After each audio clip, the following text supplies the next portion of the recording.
now at Emirates Stadium, we really value your support of the team. But persistent standing negatively affects some supporters. Not everyone can stand. Yeah, definitely. I mean, he's been out injured for a while, hasn't he, Hugo Bueno? And I think the injury came just a little bit too soon in the game for him against Fulham. I think to get him on the pitch, I think he maybe wasn't quite ready to have that amount of minutes. We know that Doherty fills a great role, whether it's on the right side or the left side. And, you know, I thought he did a good job as well when he came on. So a big game for Hugo Bueno today, and I think he'll be wanting to do his best. And he, knowing that Aït-Nour has had a really good season so far, now that he's out injured, there's a bit of an opportunity opening up for him.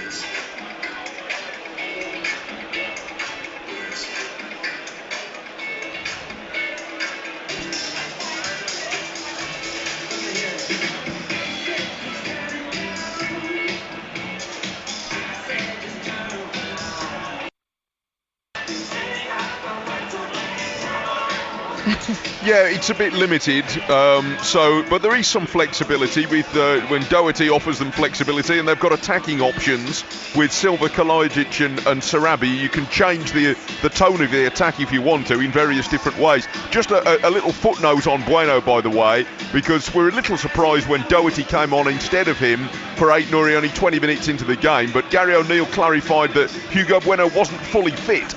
He'd had another injury since the one that kept him out for a little while. So in a training game, had only done 45 minutes. So he thought that 70 minutes, as there was left in the game then, would have been too much for Bueno at that point, and they'd have only had to replace him again later. So presumably he's now got a few more days training in and he's ready to go from the start.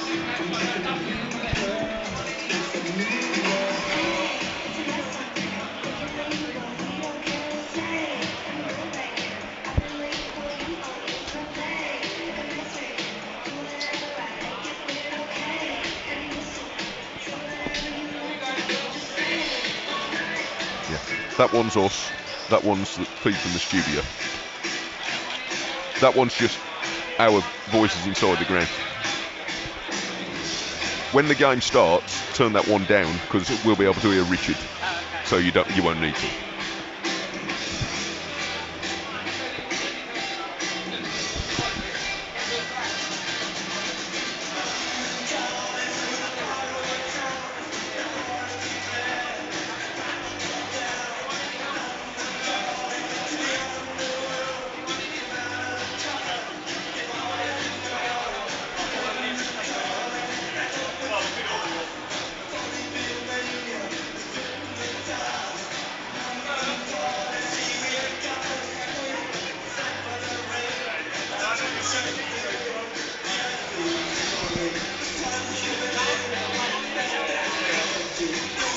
Just to say, for those of you listening already, you can hear us online on the BBC Sport website.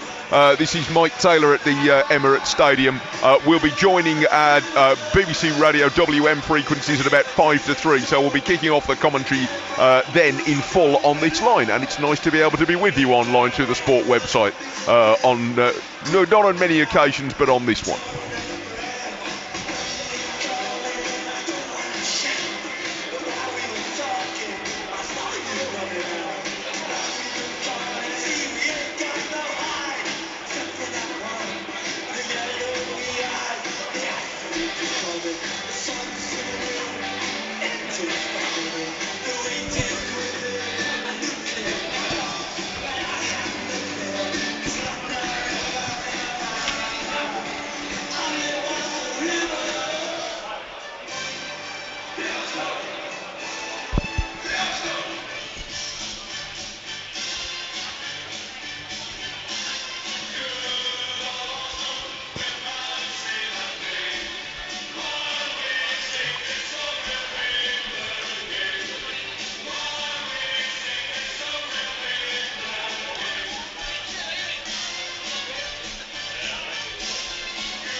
We have to show passion and we have to show aggression.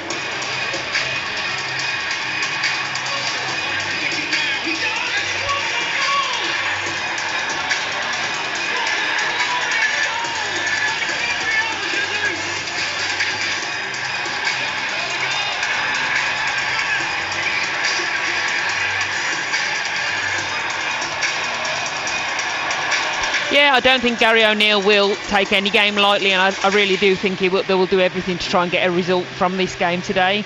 I think it's almost is a free hit. You don't like to term it that, but I think it's almost one of them. You know, they've got the best defence in the Premier League. They're top of the table. I think if we take anything from this today, it'll be a huge achievement for the players. But we have scored in the last 12 Premier League consecutive games, so we're much better in terms of scoring this season. So I think we've got to be positive and hope that we can get something.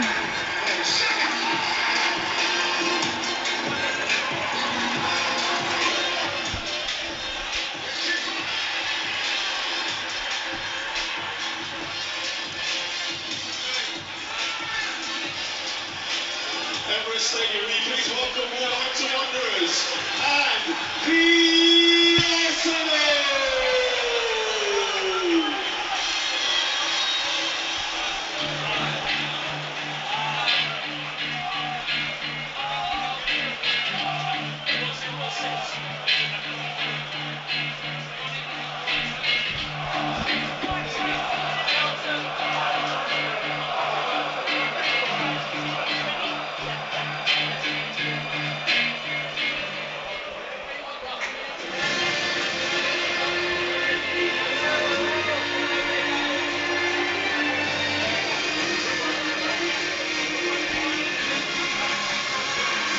Yes, thank you, Daz. Good afternoon from Mike Taylor once again at the Emirates Stadium, where the teams have just come out to form up, and we'll just be shaking the hands of the referee John Brooks, and we'll be underway shortly.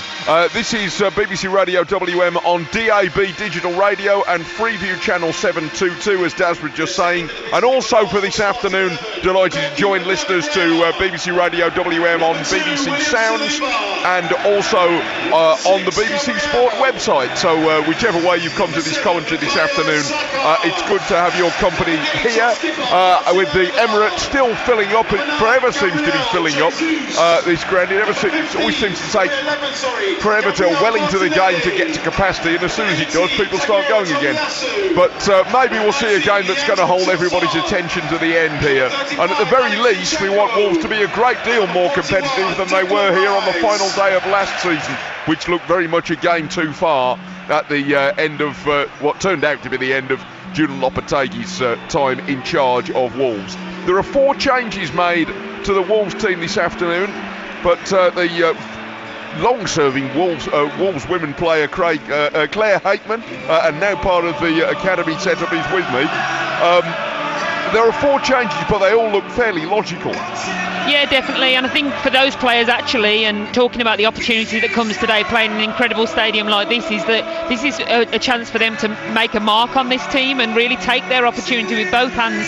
Boubacar Traore and Tommy Doyle, we've seen little impacts from them so far this season. I think Tommy Doyle's done great when he's come into the team, but today's a real opportunity to say that he should be one of the starting centre midfield players for us.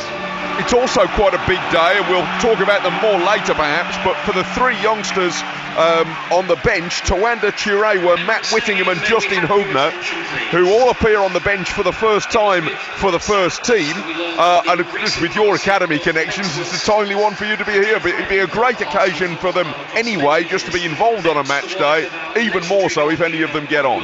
Yeah, it's incredible. It's a real proud day for the Wolves Academy as well. I know all the staff at the academy are really proud every time any of our players make that step up into the first team level, and that's obviously, the aim of what the academy wants to do is produce players that can compete at first team level. There has been a number of those players that have been involved. I know Tawanda has travelled a few times this season, but never quite got near the bench, so today is a huge day for them. And it's also an encouragement to all the other youngsters in the Wolves Academy that there really is a path through to the first team, and you don't need to be missing too many first team regulars, and it could be you next. Yeah, definitely. And they're all three players that are there. I've watched them quite a lot this season in the under-21 squad, and they're good players. They deserve very much to be here, and it just shows you that the progression is there into first team football, and Gary O'Neill is very much aware of the players that he has at his disposal.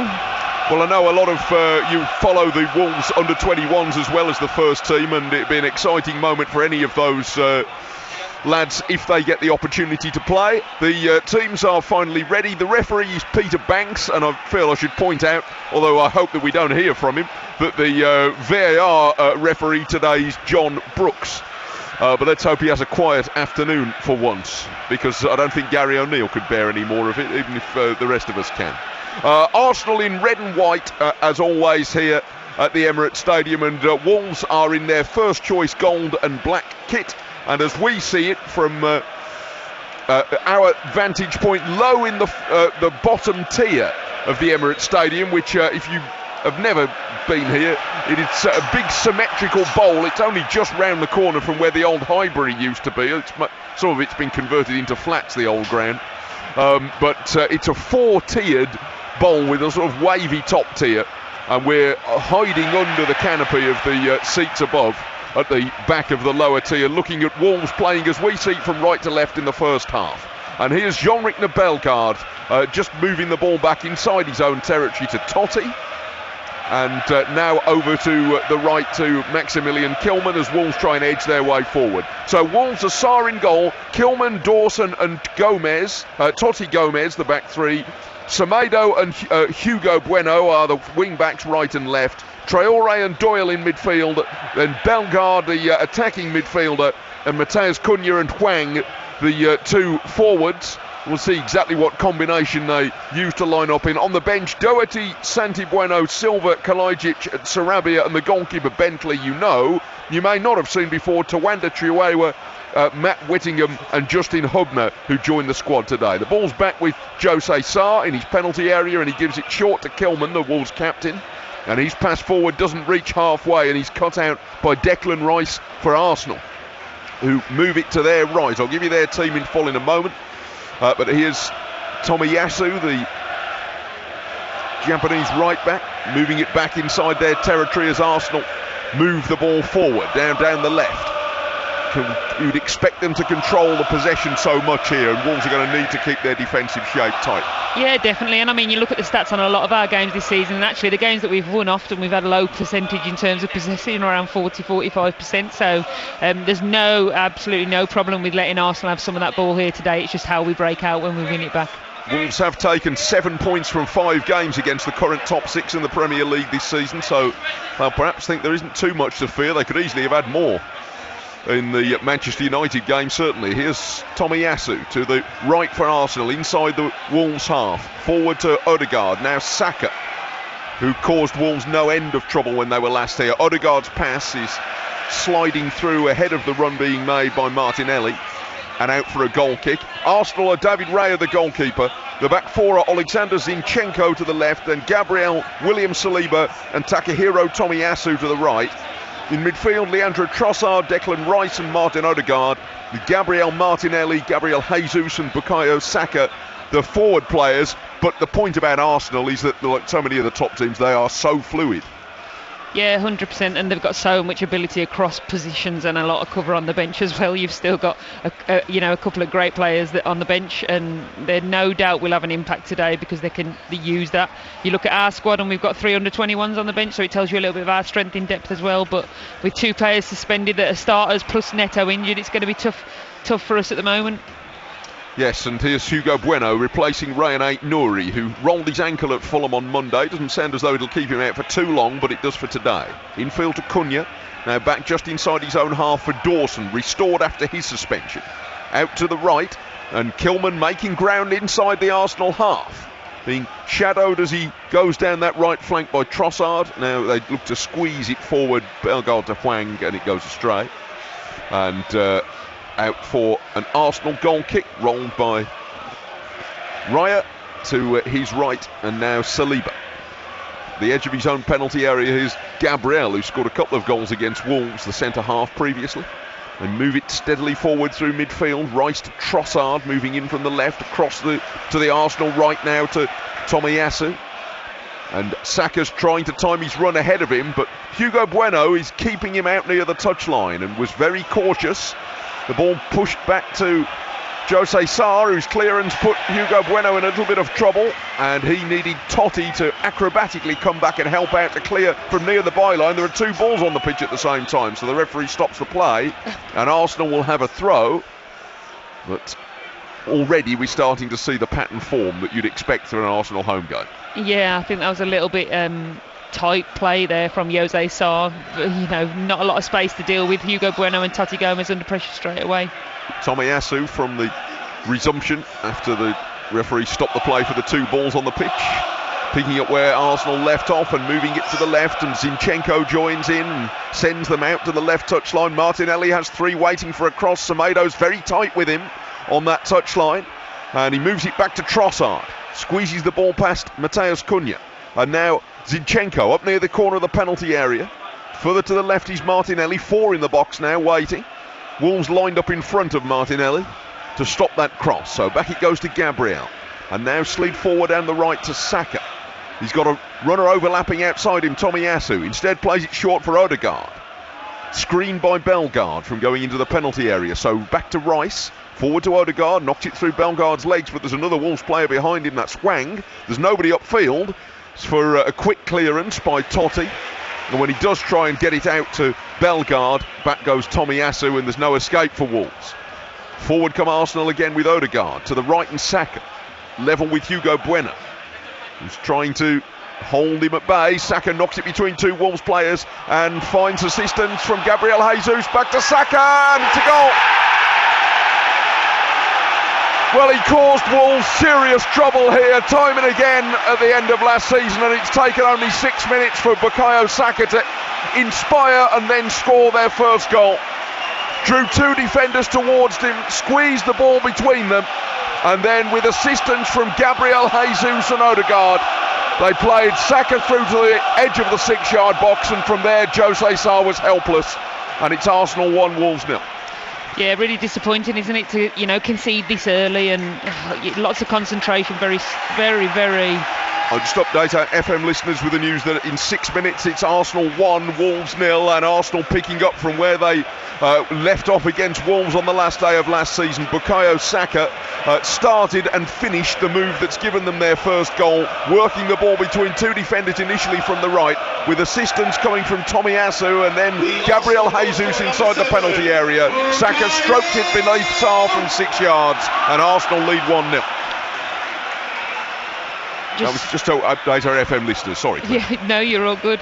Really tight play from Saka. I mean, he's incredible, isn't he? But we've doubled up on him there in the corner, and he still manages to find a little gap and get through. And I think little fortunate in the end with a ricochet falls straight into his path. Well, the goal's being checked for a possible offside. Apparently, we are now learning. We've already gone a couple of minutes since the goal was scored.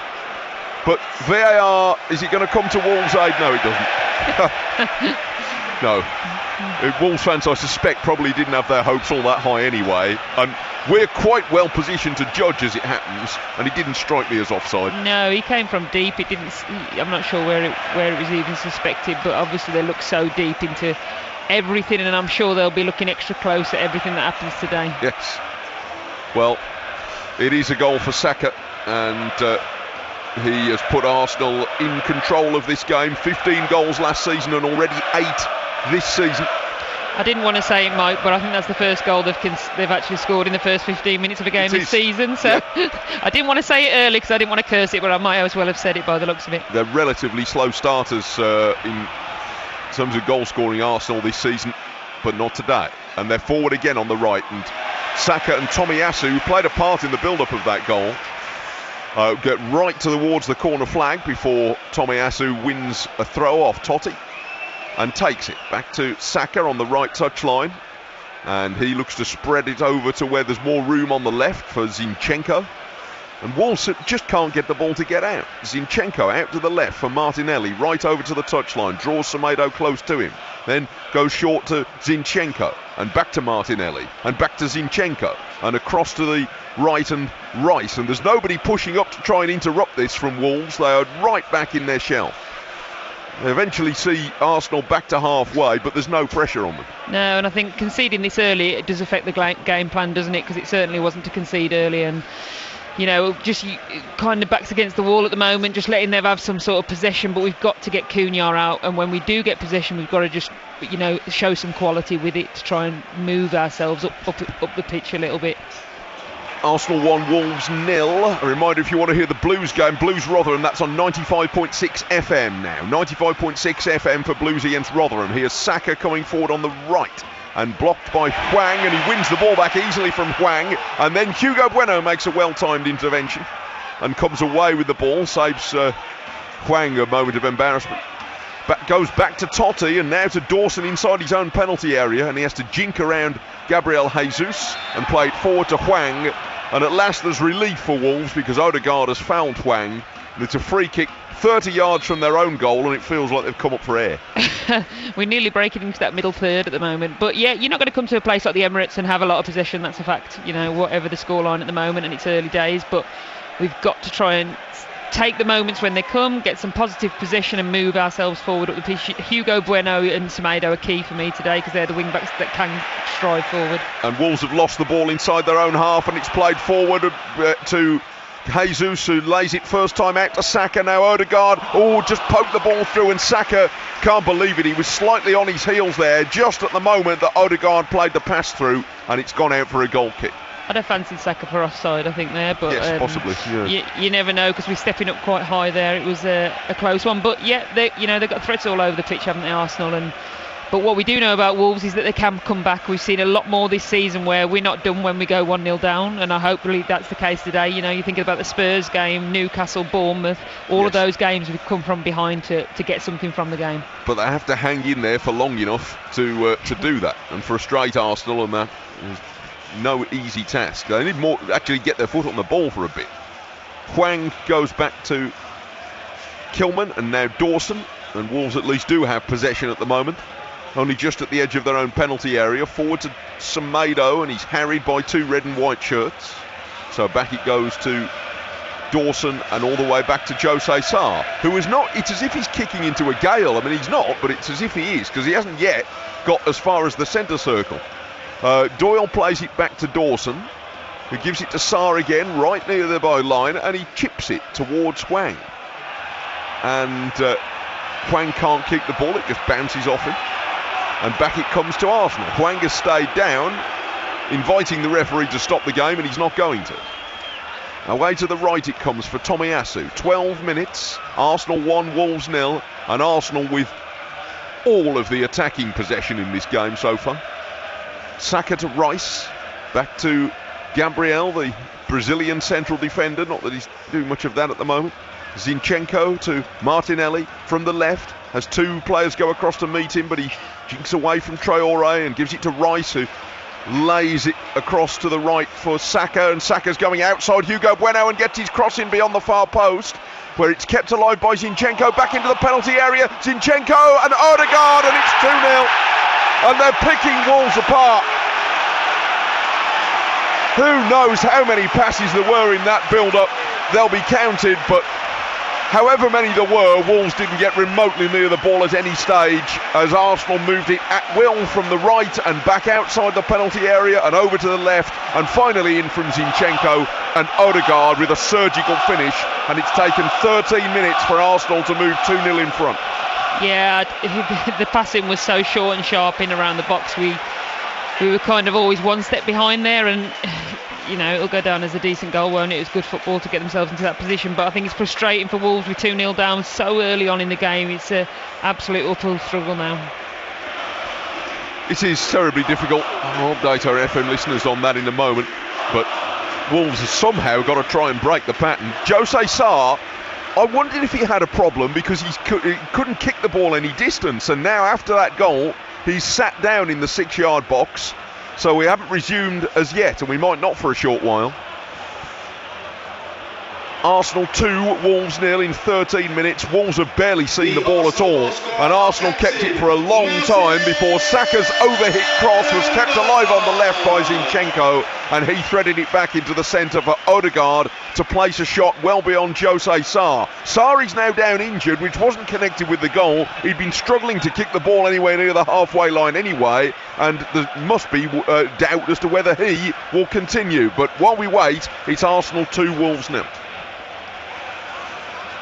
He's on his feet again, Jose Sarr. It had no bearing on the goal, I don't think, but I was wondering before if he was trying just to chip the ball out of the penalty area, because he was consistently failing to kick it as far as the edge of the centre circle, and maybe he'd got a problem. Yeah, I mean, you never know, it's a cold day, isn't it, as well? I think, you know, these are the sort of days that do bring out the odd niggle, but not ideal. It looks like he's hopefully okay to continue. We've got Dan Bentley on the bench, haven't we? But you know, hopefully Sarr can continue. But you know, it's a tough start for Wolves so far. I think what you would say, having seen the replay of the goal, that Odegaard, the closest person closing him down was Jean-Ric Bellegarde, not probably the, you know, your outright best defender to try and get a block, and he was just a little bit off the pace. He didn't get there sharp enough, gave him pretty much an easy strike into the goal, but going to have a lot to do now. Well, they're going to have to try and do something to at least change the pattern of the game, otherwise they could get on the end of a hammering here. And immediately from the kickoff they're under pressure again. Saka to Odegaard.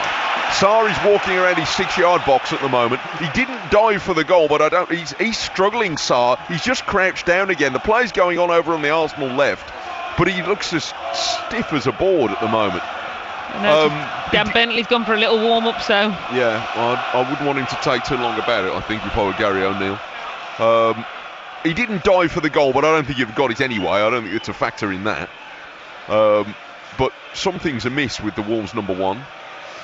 Zinchenko out to the left and back to the edge of the centre circle comes the Ukrainian fullback, who did have a part in the build-up to the goal. Back it goes from Tomiyasu to Gabriel.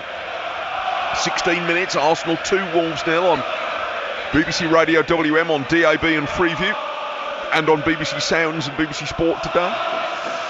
If you want the Blues game, Blues against Rotherham, that's on 95.6 FM in the West Midlands, and it's goalless at the moment. Earlier, Albion lost 2-1 to a very late goal at home against Leicester. Alfredton against Walsall was postponed just before kick-off for obvious reasons. Although not obvious enough until 12:25 evidently. Although we did hear the referee speaking up about that earlier. Fair play to him for doing that. Tomiyasu forward on the right to Saka, and turned back by Hugo Bueno, back into the centre circle for Gabriel. Over to the left and Zinchenko.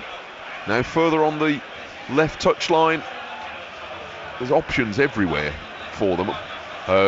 Trossard took a touch. Back it goes for Gabriel again. Saka's on his starting blocks on the right, but he goes short for Tomiyasu. Wolves can't break the pattern. They can't get the ball. No, I mean, we've not had a lot of possession to talk about, have we yet? Well, No. don't think we've got into the final third.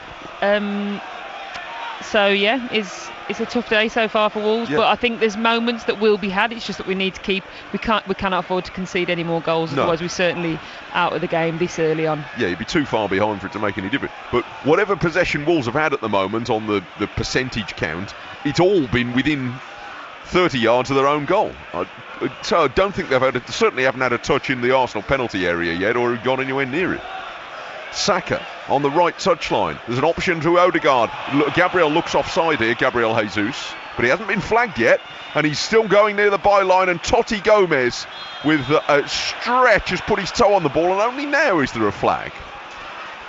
Which was very, very late. It's very late, and obviously he's had to stretch then to try and stop him, and if he pulls his hamstring in that position, then, you know, it's such a funny one, that I think when it's such an obvious one that, you know, gives them an advantage, I just wonder why they let it go so far before them flagging anyway. So yes, I'm not blaming the linesmen. They're doing what they've been instructed to do, but it's a slightly odd look.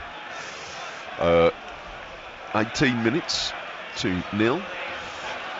It is still 2-0 here, Richard, and Jose Sarr has played on for the moment. Dan Bentley, the goalkeeper on the bench, has gone to warm up for the moment. Jose Sarr, despite when he's got the chance, doing various flexing exercises, I think he's still on the field, but I suspect not for very much longer by the look of things. It's still 2-0 though.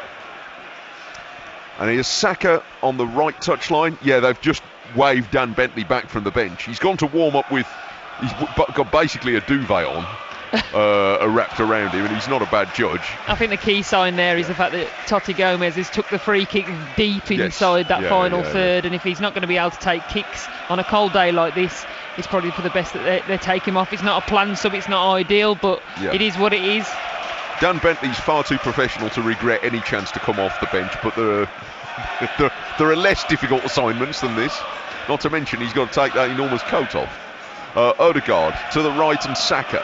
3 in the middle, hoping for a cross. 2 defenders in front of Saka, but he gets past them and puts the ball into Odegaard. And Trossard brings it under control almost. And Sarr made a brave save at his feet, because Trossard, he just was juggling the ball, but one more touch and he'd have scored.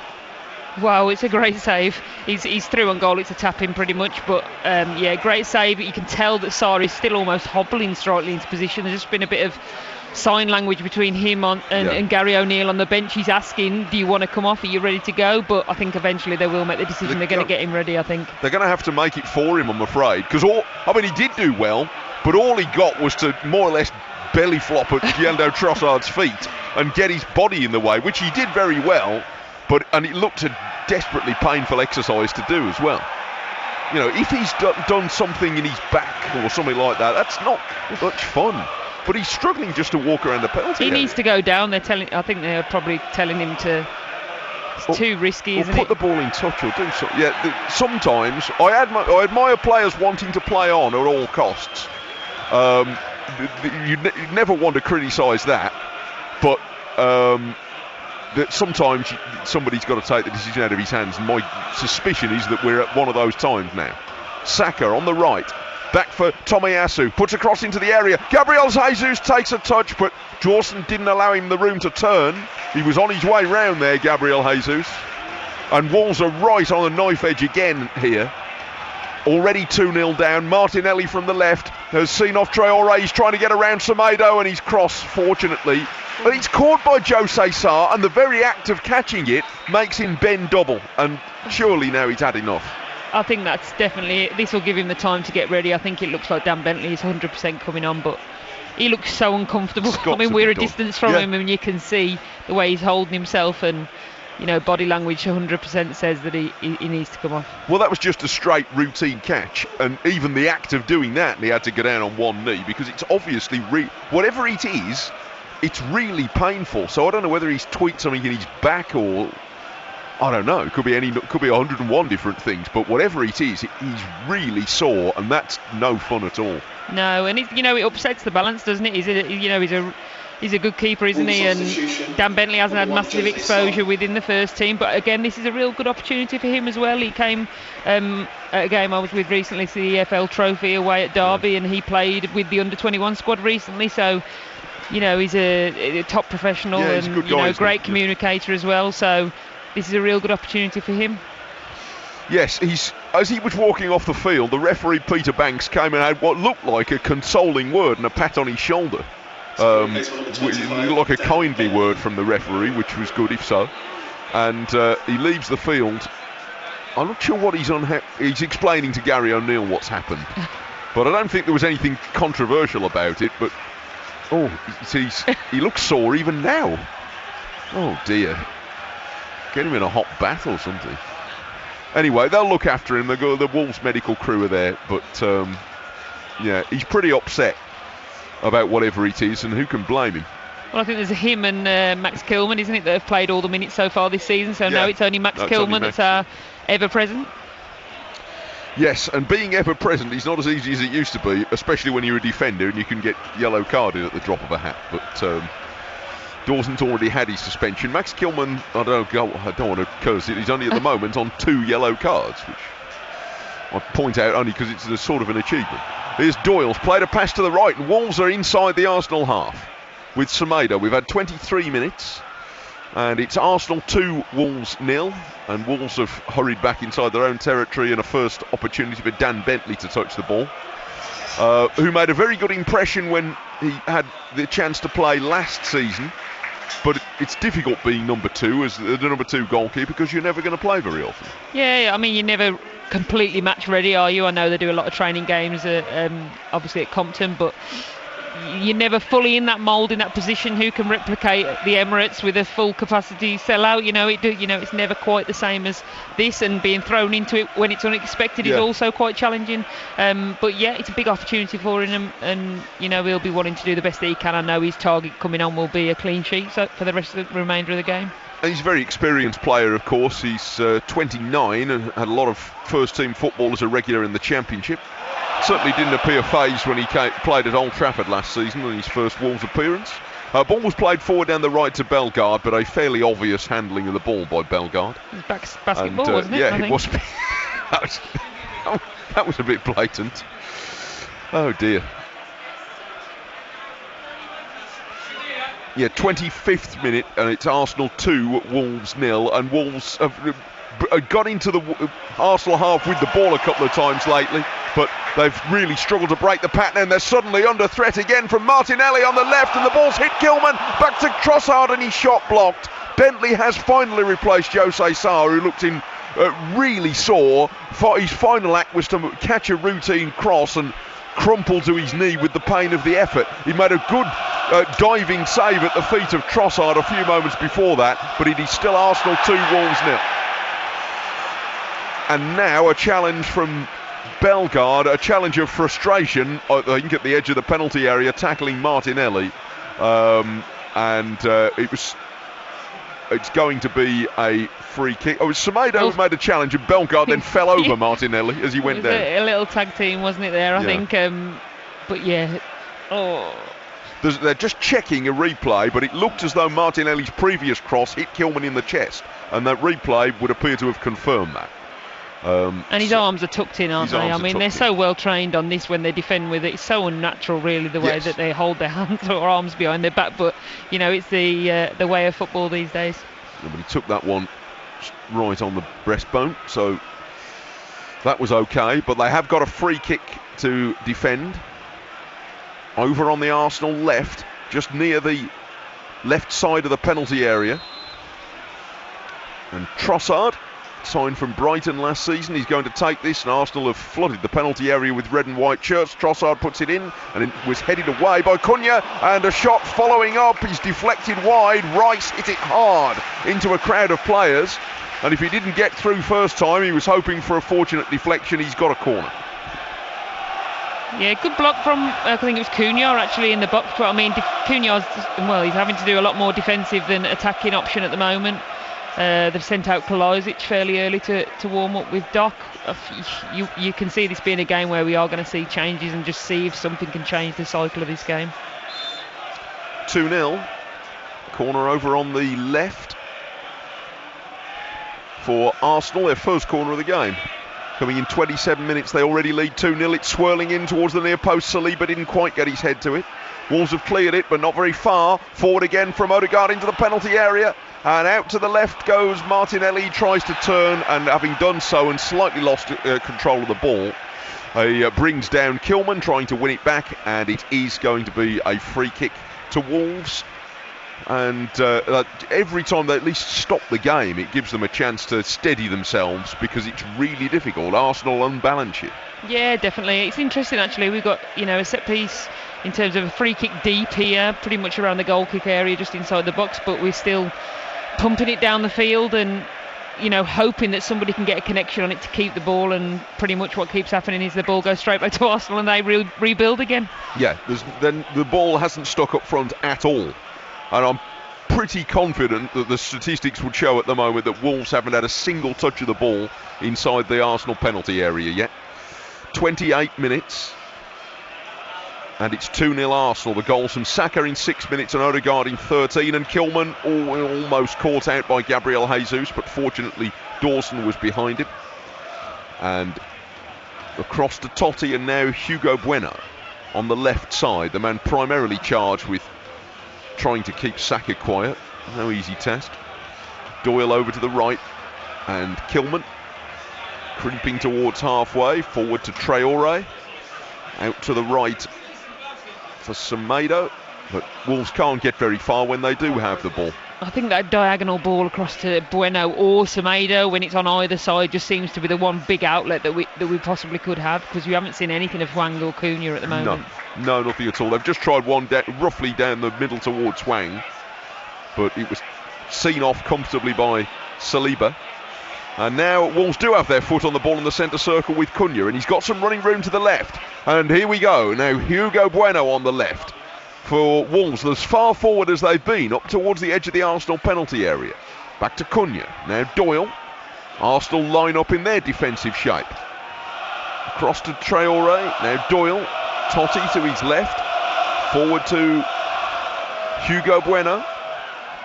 Can they get any further? Cunha looking to play it across to Hwang, and he didn't see Trossard coming up in his rear view mirror, and he darts in to take the ball, and it's clear long inside the Wolves half, but at least they got somewhere. Yeah, a little bit of patient possession in nearing the final third, which was, you know, a real positive. It's just about now rebuild again. It's, you know, this spell here has been the best that we've probably had so far. 30 minutes, Arsenal 2, Wolves 0 on BBC Radio WM and the BBC Sport website, and today on BBC Sound. So a reminder, Blues against Rotherham is on 95.6 FM in the West Midlands, and it remains goalless for the time being. Earlier, Albion 1, Leicester 2, and Alfreton against Walsall in the Cup was postponed. The phone in until 6 tonight with Daz Hale. You can call 08081 009956. And if you're listening outside the West Midlands, you can get that and all of our phone-in programmes on BBC Sounds this afternoon or evening. Here's Traore across to the right, short to Kilman, back to Dawson, forward to Doyle, and Doyle content to go back to his goalkeeper. Elsewhere in the Premier League, there are only 2 other 3 o'clock kickoffs. Brentford and Luton is 0-0. Burnley have a 2-0 lead over Sheffield United. Rodriguez in the first minute, and Larson after 29. Burnley are the visitors to Molineux on Tuesday. That's another game we'll have live on BBC Radio WM.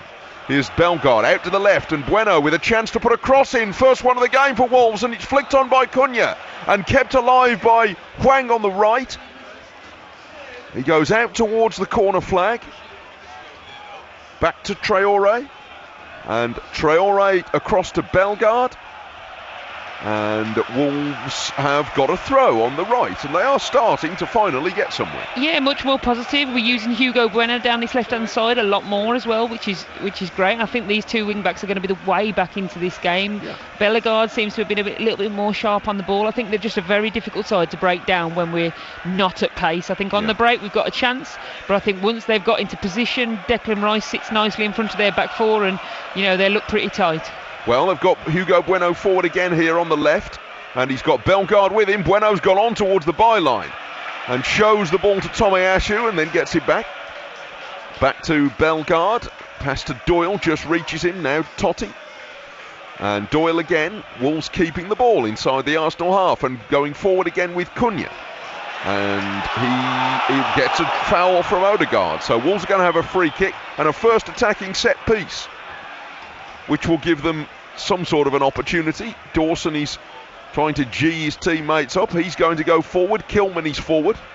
And the set piece is the great equaliser of the game, isn't it? It's however strong a team you might be up against, a good delivery gives you a chance. Yeah, 100%, and we know that Tommy Doyle can put in a decent ball into the box as well, so he's taken on the set pieces as Neto's gone out when he's been in the side, so you've got Dawson and Kilman up.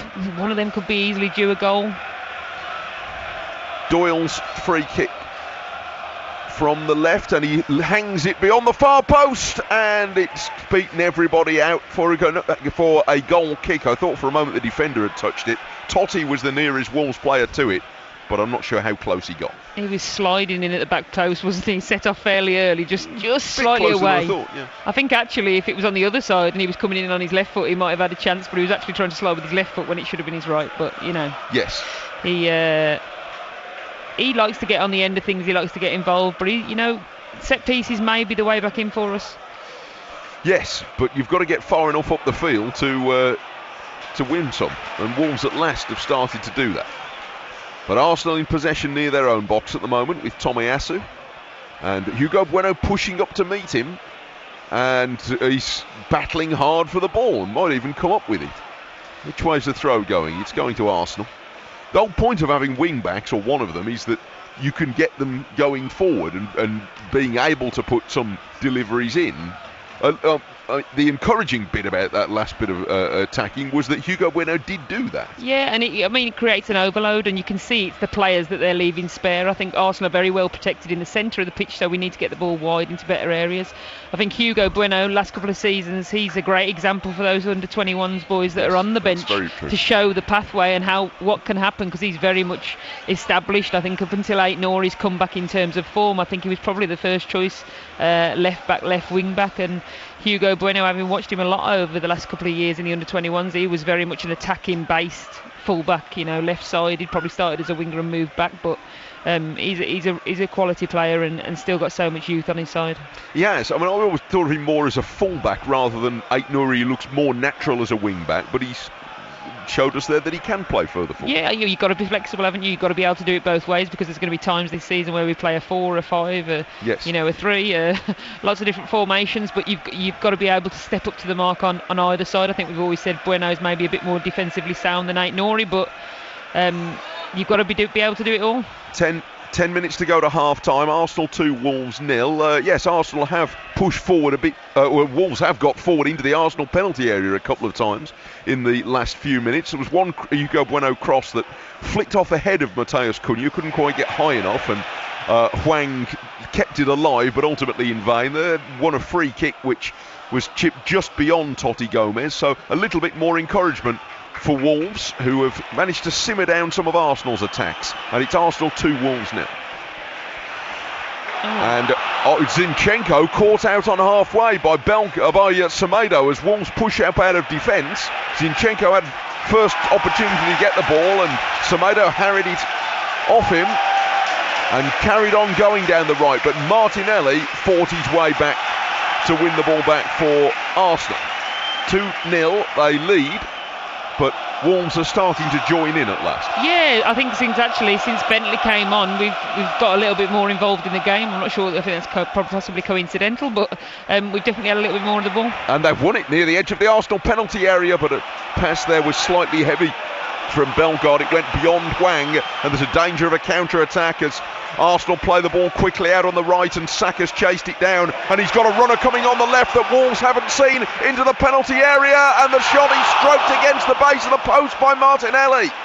He was all alone and he rolled the ball around Bentley, hit the post. It's come back now to Rice, who shoots, and that's wide. Is it deflected? Referee's had a think and he's given a corner, but Martinelli hit the post with his shot. He bent it round Bentley, and I think he thought it was in. A little bit of panic stations there from Wolves at the back. I think we were desperately trying to close down that Declan Rice shot. Tommy Doyle just about got there in time to deflect it wide for a corner, but corner on the right. Saka is coming across to this right touchline to take it. So Arsenal so close to 3-0, but now have a chance from this corner with 8 minutes to go in the first half. And again, everybody for Wolves is back within 15 yards of their own penalty area to try and at least limit the damage. Saka's corner, bending in. Bentley's hasn't got it, and it's bouncing around in the 6-yard box until Traore hits it clear. As far as Odegaard, now to Saka. And moving it back to the right, and bends the corner, the cross in, and it's deflected wide, or is it scooped over by Gabriel Jesus, who looks as though he's beating the ground, but it looked as though it was certain to be a goal, and it's ended up over the bar. Now a replay will show us who's got the last touch. It's been given a goal kick. Saka's cross was bending in, and it was glanced down by Gabriel onto the boot of Gabriel Jesus, and from there it went over the bar from 4 feet out from goal. Yeah, I think Max Kilman's down injured as well, isn't he? Yes, Kilman's hurt in that. He jumped with Gabriel the defender, and his glancing touch probably made it more difficult for Jesus at the far post. Yeah, I think so. I mean, before I thought Dan Bentley had got his hands on the ball and maybe we could relax and take a breather, but it just kept coming, didn't it?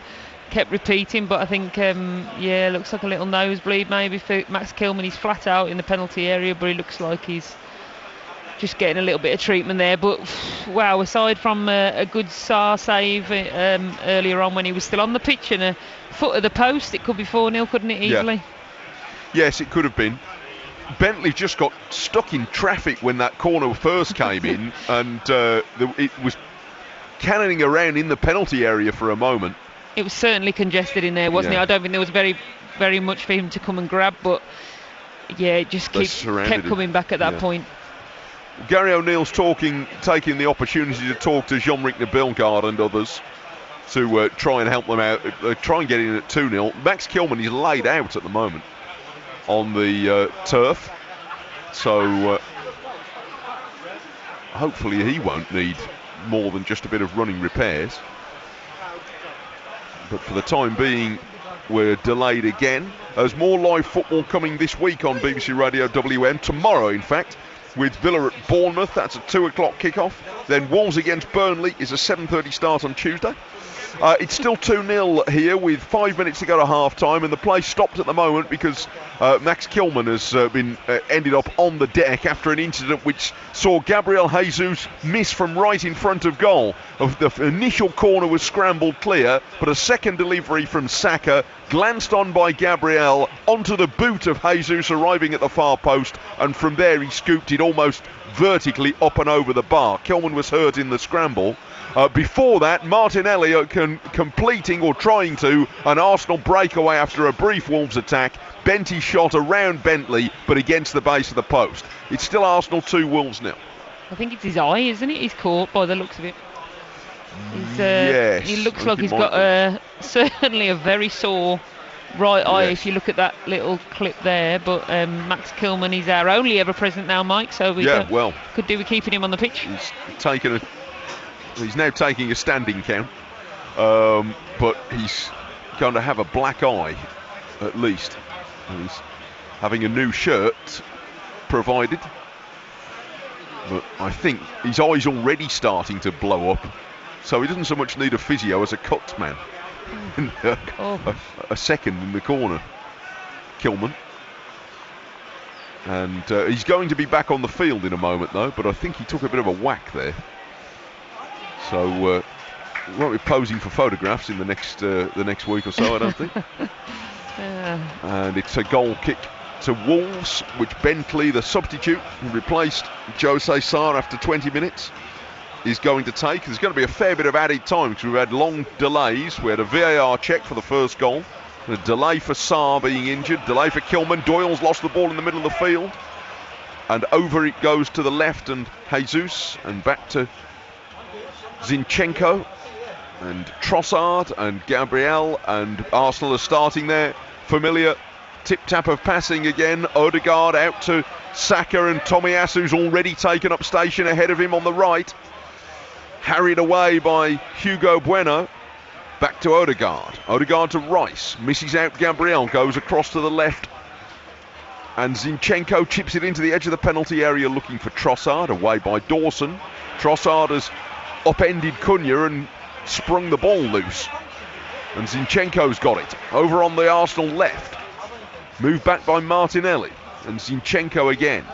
And it's terrible torture defending Arsenal passing the ball like this, because just when you think you've caught up with the ball, it moves. It's relentless, isn't it? I think, as they switch it out one way, come in the other, go through the middle, it's the concentration levels need to be high from a defensive point of view, and they've already unpicked us a couple of times already, so I think we'll be a little bit more on our guard by this point.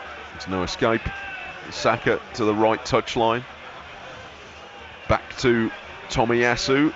Scoops it in towards Gabriel Jesus, but he was just leaning back into Kilman and slightly off balance, so couldn't steer the ball across to his teammate Odegaard, who was getting up to join him.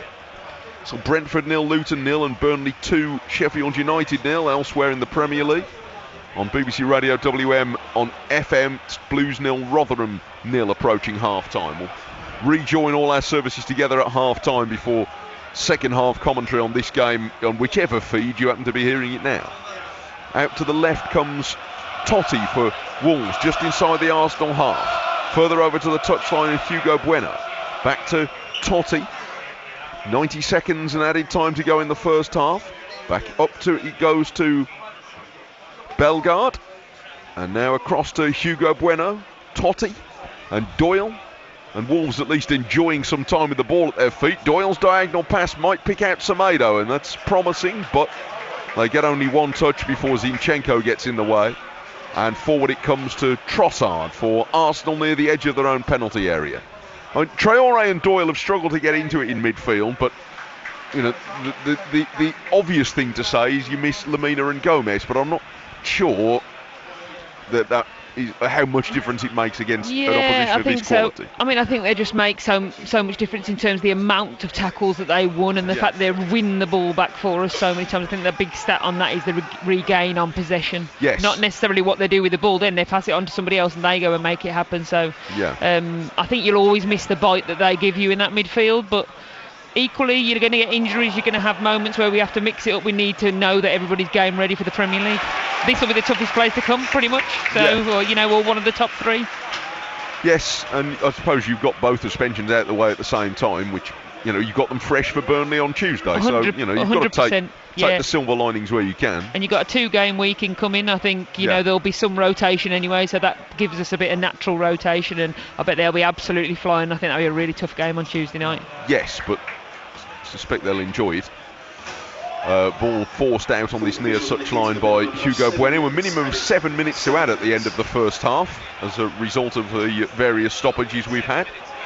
And Wolves have a throw just in front of us on their left, which Hugo Bueno takes and gets it back from Doyle, back to Totti. And Totti clears up towards halfway to Hwang. He's desperate for a touch of the ball, but he only gets one before Rice sees him off. And across it goes to the left to Zinchenko, strokes it back to the right, and Odegaard, who controls it impeccably on his left thigh before turning the ball back to Saliba. Forward to Tomiyasu, got a push in the back by Hwang, who's trying to throw himself around a little bit more aggressively, but he doesn't win the ball, and back it goes for a rare touch from David Raya. Forward now to Tomiyasu, and out to Saka. And he had a yard on Hugo Bueno, who catches up with him, but Saka has already moved the ball on to Tomiyasu. Good sliding challenge from Hugo Bueno, nicking the ball away from the Japanese. And back it comes to Odegaard. And Saka tries again and faces Bueno once more. Right side of the penalty area.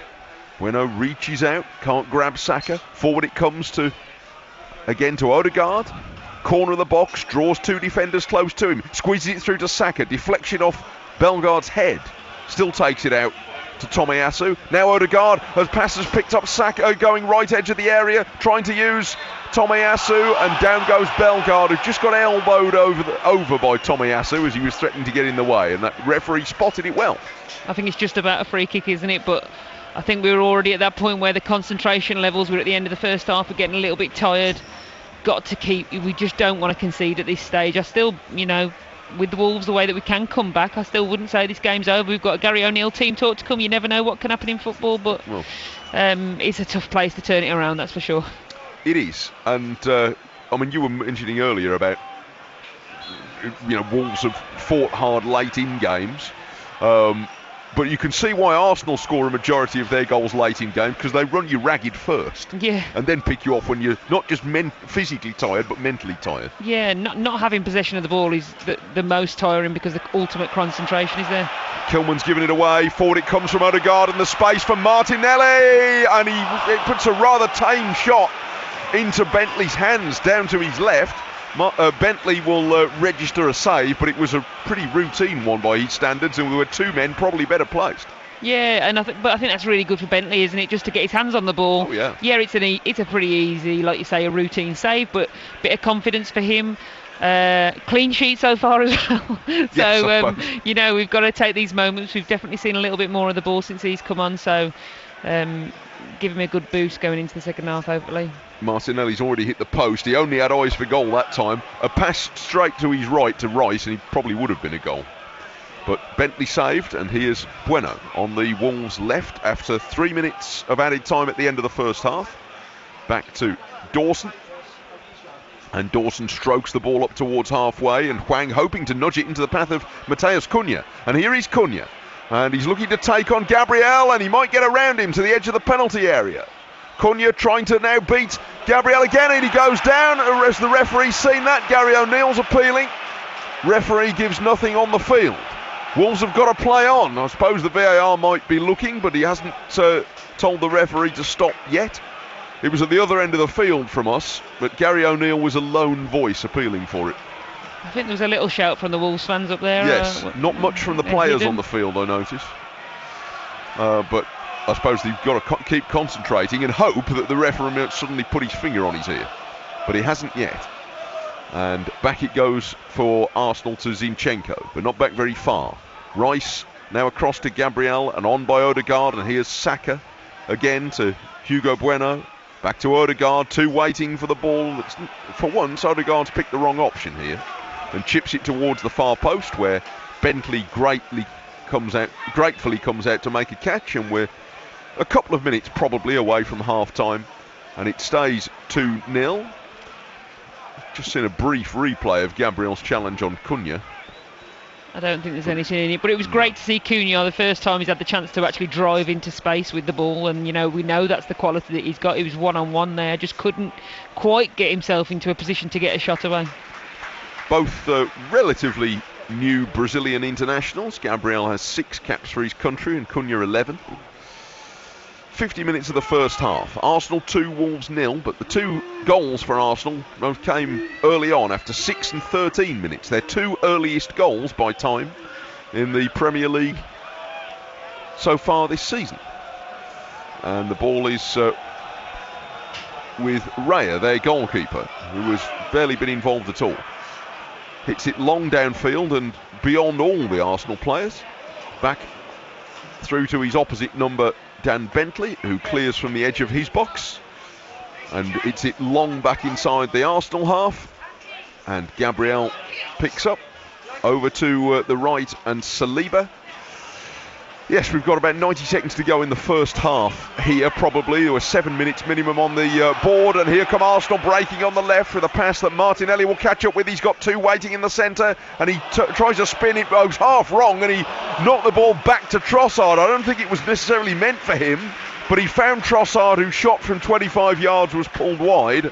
But even when they miss kick, it goes to an Arsenal player. Yeah, it just feels a little bit like that at the moment, doesn't it? We've been under the cosh this half, no doubt. We haven't created masses of chances, but when you come to the Emirates, I don't think you are going to create masses of chances. It's some place to come to, and their defensive record says it all, doesn't it? The best defensive record in the Premier League. So second half is, I think Wolves will need a big team talk to try and get back into this game. For FM listeners just joining us, there was a pretty good chance for Arsenal just a few minutes ago when Martinelli was similarly in on the left, but he went for what turned out to be quite a weak shot.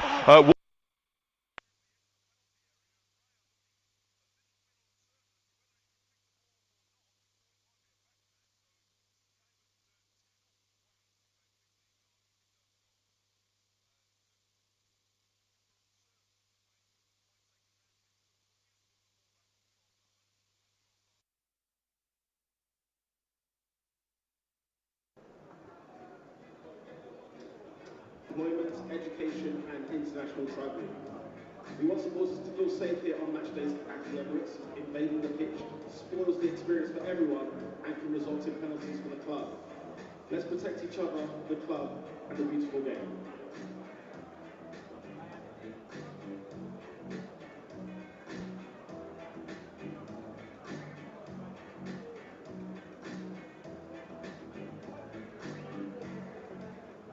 Take a look at the big screen for the first half highlights.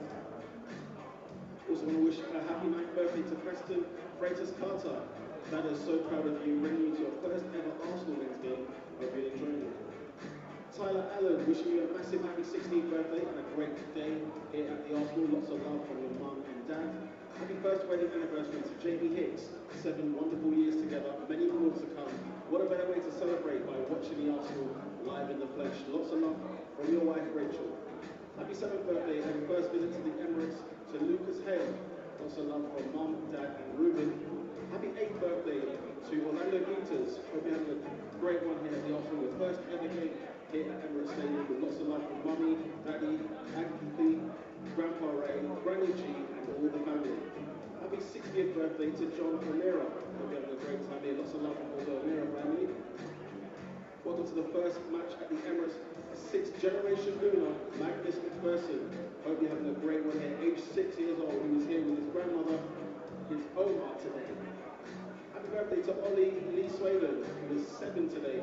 Lots of love from your mum, dad, brother, sister and family. His favourite Arsenal player is Gunnosaurus. Happy 14th birthday to Sonny McKetch. Hope you're having a great time here at the Arsenal. Lots of love from your brothers, Kai and Joe. Welcome to the Emirates, Poppy Barn. Hope you're having a great one here at the Arsenal Stadium. And a special one here for Darren Smart and Tomo. Welcome to the Emirates Stadium. Lots of love from all the Arsenal family.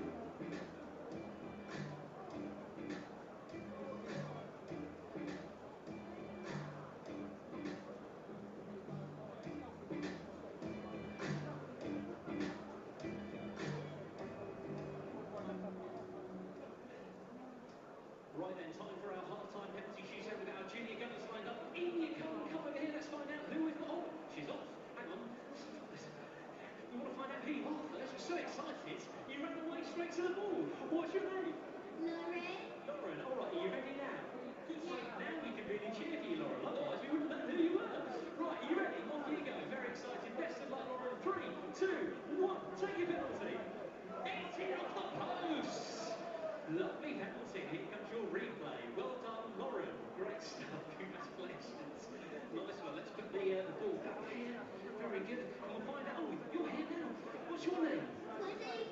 Freddie. Right, you ready for this? Yes. Yeah, go then, Freddie. Enjoy your big moment. 3, 2, 1. Nice little run up. Oh! Never mind, Freddie. Stay there, stay there. We'll get the ball back as quickly as possible. Everyone scores. Emirates Stadium at half-time. No one misses. Off you go. 3, 2, 1. Go for it. Yes! There we go. Well done, Freddie. Nice one. Let's bring in our next junior gunner once we have a look at the replay from Freddie. There we go. And we'll find that you are running all over the place today. What's your name? Louis. Louis, nice to see you, Louis. Right then, here we go. Let's just put that in position for you. Louis, take the penalty. 3, 2, 1. It's a beauty! Oh, and he's got a celebration. Very good. Well done, Louis. Let's have a look at that and maybe the celebration as well if there's time. And we'll bring in our next junior gunner and line you up. What's your name, my friend? Percy. Percy, welcome pitchside. Thanks for not running onto the ball, because we're getting quite exhausted out here. Right, are you ready for your penalty? Off you go, Percy. Nice one, my friend. Here it goes. Oh, what a shot! Wow, God, I didn't stand a chance there. Nice one, Percy. Well done. Here comes your replay on the big screen. Very good indeed. Great penalty. Next up, hello, my friend. What's your name? Jaden. Jaden, welcome pitchside, Jaden. Nice to see you. Right, are you ready for this? Yeah. Off you go, make us proud. 3, 2, 1. Shake Grizzlies! Great penalty. Very ice cold as well. We like that. A bit like the weather. Good stuff. Here comes your replay on the big screen. Look at that pen. Very, very nice indeed. Let's put the ball down there and find out who we've got for a final penalty taker today. What's your name? Jake. Jake, welcome along to Emirates Stadium, Jake. Welcome onto the pitch. Off you go and take your penalty. 3, 2, 1. Lovely, off the the post again. Well done. Great penalties today. Thank you to our junior gunners for taking part. Well done to you. If you would like to be a half-time penalty shootout taker against the legend that is Gunnosaurus, all you need to do is get here nice and early and watch out for our matchday team, and they could be selecting you very soon indeed. Now then, next weekend we are very excited because we are about to have another potential record-breaking day here at Emirates Stadium. What are you up to on Sunday? Around about 12:30, we're going to be here watching Arsenal women take on Chelsea in a very exciting top-of-the-table clash in the Barclays WSL. 53,000 tickets sold already. If you want to come along and help break that record, come and join us. Just scan the QR code that you see on the big screen right now.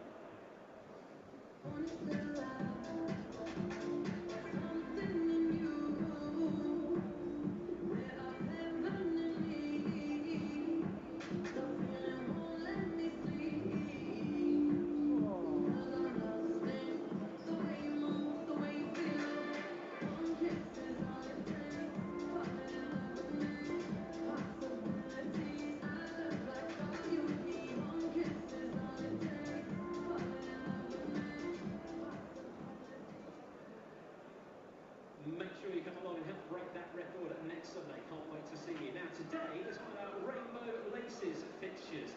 Arsenal and the rest of the Premier League works together to celebrate and promote LGBTQ+ inclusion all year round. And there's still more to be done as we continue to work together to promote LGBTQ+ inclusion across all areas of the game. Now Arsenal will celebrate this later this season in February as part of our support of LGBTQ+ History Month. We are all Arsenal fans together, regardless of sexuality or gender identity. Gay Gooners are proud to be part of the Arsenal family, an Arsenal for everyone. Gay Gooners just want to be ourselves without fear or prejudice. Supporting the team we love. Homophobic chants don't motivate players. It's not acceptable and we don't want to hear it. If you hear discriminatory chanting, report it. Homophobic chanting can be prosecuted as a hate crime. Homophobic chants never just want. Everyone is welcome here. We are all representing Arsenal Football Club. Treat your fellow fans with respect and don't bother coming. There are so many words to shout at games, you don't need to use ones that discriminate. Here's another reminder of how you can play a part in helping us stamp out discrimination and abusive behaviour in our beautiful game. If you see or hear any abusive or discriminatory language, text FOUL along with your block, row and seat number to 67777. Thank you for your support in the fight against hate.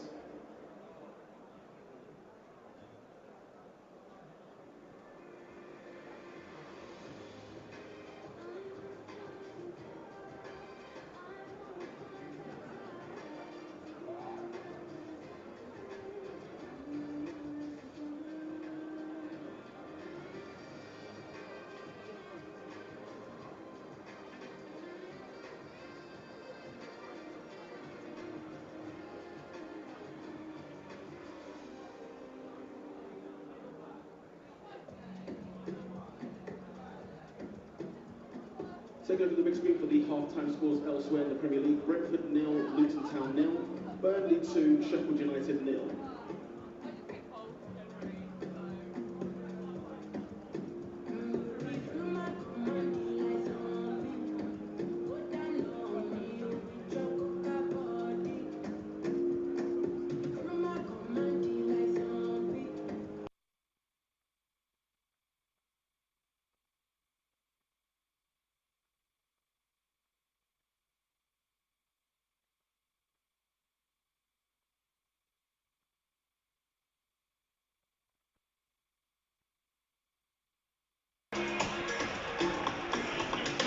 Yes.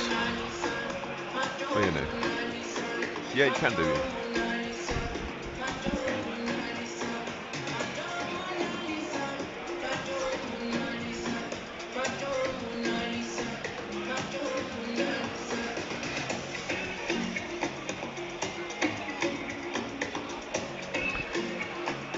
Yes, thank you.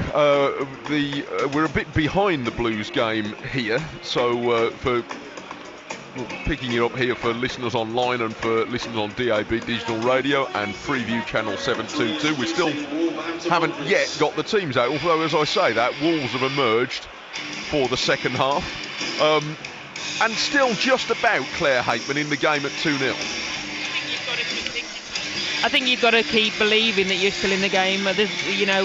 Wolves have done a great job this season of actually coming back against a couple of teams. We did it against Bournemouth, we've done it against Spurs very late on, so I don't think you can ever say never, but it's a tough place to do it, we know that bit. But what we've got to do is try and stick together, keep that clean sheet intact that Dan Bentley is still sustaining, and try and create some chances, because at the moment we haven't worked their keeper at all.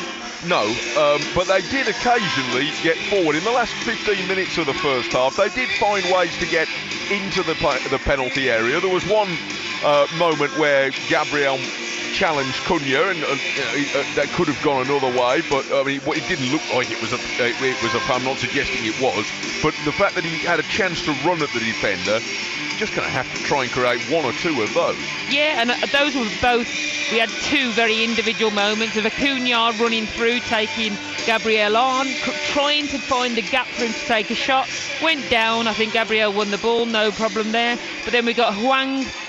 Probably a 50-50 run with the keeper. Really think he possibly could have got there ahead of him and snuck it through. But again, two individual moments. What we need to do now is create some team moments where we're really on top and get into their final third together. So we now have got two teams on the field, and there's the referee Peter Banks blowing the whistle for the start of the second half, with Arsenal leading Wolves by 2-0 on BBC Radio WM, on DAB Digital Radio, on Freeview Channel 722, and on BBC Sounds and the BBC Sport website. The goal scored in the early stages, in the first 13 minutes, by Saka and Odegaard for Arsenal. Martinelli later hit a post. Wolves' attacks were very scarce, non-existent for the first half an hour, but eventually they managed to create one or two things and have one or two attacking set pieces, which might have got them an opportunity on another day, maybe in the second half. They lost 5-0 here on the last day of last season and need to be much more competitive in the second half than they were that day. Arsenal playing to our left, building their first attack of the half, and Saka's cross coming in towards Gabriel Jesus and headed out by Kilman, and Arsenal recycle it and win the ball back. I'll recap the teams when the ball goes dead, but for the moment here's Arsenal over to the left again with Zinchenko, and now Martinelli up against Semedo, moving it back down the left touchline for a touch from Gabriel, and now across for William Saliba, the centre half who was hardly called upon to act at all in the first 45 minutes. Saka over to the right, edge of the penalty area, and plays it into the box to Trossard, who turns in a tight space, header away by Kilman, and Doyle gets a useful moment to chest the ball down and volley it away. But in these first moments, we're back in the same pattern as most of the first half. Yeah, I think we've got to just keep our patience, because the last thing we want to do now is concede. If you concede, I think the game is pretty much gone from us, but I think if we keep this clean sheet intact, there's still potential. I hope that something might happen. Got to try and break the spell. Rice to the right, and Saka held there at the moment by Hugo Bueno. Back to the corner of the box, and Trossard pokes it through. Saka near the byline, right on the edge of the playing area, looking to squeeze his way back past Hugo Bueno. Can't manage it for the moment. Back to Rice, and Wolves have missed a man here, and a ball played across this penalty area, and Gabriel Jesus threw himself at it. He's unconvincingly appealing to the referee that he was pushed on the way, but I don't think there was a defender that close to him. It's going to be a throw on the left, I think. They're not going to look at that, surely. I'd be amazed if they did. We're seeing a replay of it now. It's just Kilman was the nearest defender. But he doesn't really do anything. Oh, they are checking it. Oh, dear. It was a cross went just into the penalty area. Kilman was frankly a yard behind Gabriel Jesus. And they're looking at it, but on the replay we've seen, no, it's only a throw. What, so light. Yeah, well, at least we've clarified I mean, it, I suppose. I think moments that we are at the moment, we never know what's coming at us. So Throw from the left. No, well, Wolves fans above all others think that at the moment, I think. Zinchenko's throw to the corner and Martinelli. I don't think anybody's loving VAR, but Wolves certainly aren't. Semedo's done well to dig that ball out from near the corner and cleared it back down the touchline to Gabriel, and now across to Odegaard, away to the right, and Tomiyasu. I must say, we've described the game so far entirely in the second half from the little screen in front of us, because there are still people flooding back to their seats in this stand, and we can't see a thing of the actual pitch. But away come Wolves. Now we might be able to see them as they come into our half. And here's Bellegarde breaking free on the left. And Wolves have got three men who have joined him in the attack. And Hugo Bueno's cross has taken a slight deflection. Zinchenko trying to head it away. It falls to Hwang, who has a lash at it from a very wide angle. More in hope than anger, and he's blasted it a long way wide. 4 minutes into the second half, we're running a bit behind the Blues game here. It is still 2-0, and Arsenal picked up more or less where they spent most of the first half with the early attacks. There was a VAR check for a penalty, although it looked a real outside chance. Wolves fans never quite rest easy when the purple screen goes on these days, but there was no touch by Kilman on Gabriel Jesus, who threw himself at the ball. We've just seen a first counter-attack of the half for Wolves that ended in a wild Hwang shot from a wide angle that went wide, and it's 2-0 after 50 minutes. But Wolves did just have a counter before I did that update for our FM listeners, but it didn't quite fall in a good enough position for Hwang. No, it didn't. I mean, it was a great run, wasn't it? A great breakout from Bellegarde, which is what we need to see more of this half from him. Great ball in from Bueno, far post. I think Hwang was reacting to that defensive flick, and it just didn't fall into his path. Wolves could be caught out here as Arsenal move it quickly from Odegaard out to the right, and Saka near the corner of the penalty area. Back to Odegaard, short into the edge of the box. Gabriel Jesus trying to stand the ball up, and Dawson's all over him, and eases Gabriel Jesus out of the way, and away it goes to Hugo Bueno on the left to try and clear, but not very far. Back with Odegaard, strokes the ball in from the right. Doyle got a foot in, but he was travelling back towards his own penalty area, and he's lost the ball again. And over to the right, trying to worm his way into the box is Gabriel Jesus. Wolves trying to break out, and finally they should on the right side of their own penalty area with Kilman's ball down the line, and it deflects off Zinchenko and goes out for a throw. But it's tricky to decide when you can try and break out, because they were nearly caught out then. What I did like from the previous break, Claire, is that they didn't just have the runner, but three men went with him. Yeah, and I think that's the key, is that we need to join up and go together, because isolated is not going to work. We haven't worked the keeper yet, and I think a lot of that's down to the fact that we've not gone in numbers. So it's just having that confidence of when to break out, but we also know the risk that carries when Arsenal are on the break themselves, because obviously they're a massive threat in all areas across the pitch. Yes, it's going to take a certain bravery if Wolves are going to pull that off, but they've got to try. Arsenal are offside here. The ball played forward to Gabriel Jesus. So it's a free kick to Wolves, which they move back to the edge of their own penalty area. 7th minute of the second half, Arsenal 2, Wolves 0. And Wolves pushing up towards halfway again with Cunha. And he's got Bellegarde moving ahead of him on the left touchline, and given the ball instead to Hugo Bueno, who runs straight into Tomiyasu but stays on his feet, and Wolves have it back, and Cunha's on the left, and he's trying to get into the penalty area, and two are waiting for a cross from Matheus Cunha. Can he get around Rice? He drives a goal, and Raya saves. Cunha took it on, went to Rice's left and drove in the shot, and Raya stood up at the near post. Now there's a foul given against Cunha over in the corner, trying to win the ball back, and he looks very disappointed with that.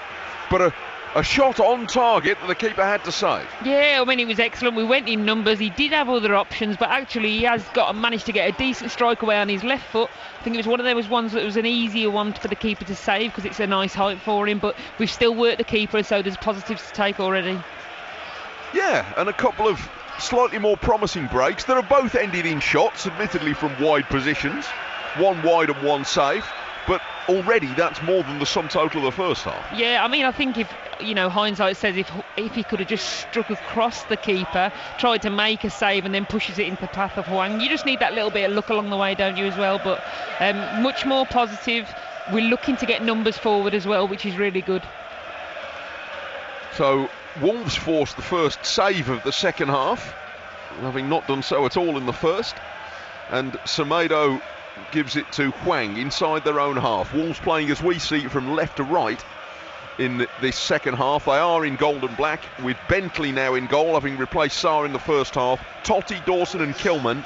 Hugo Bueno and Semedo the wing backs.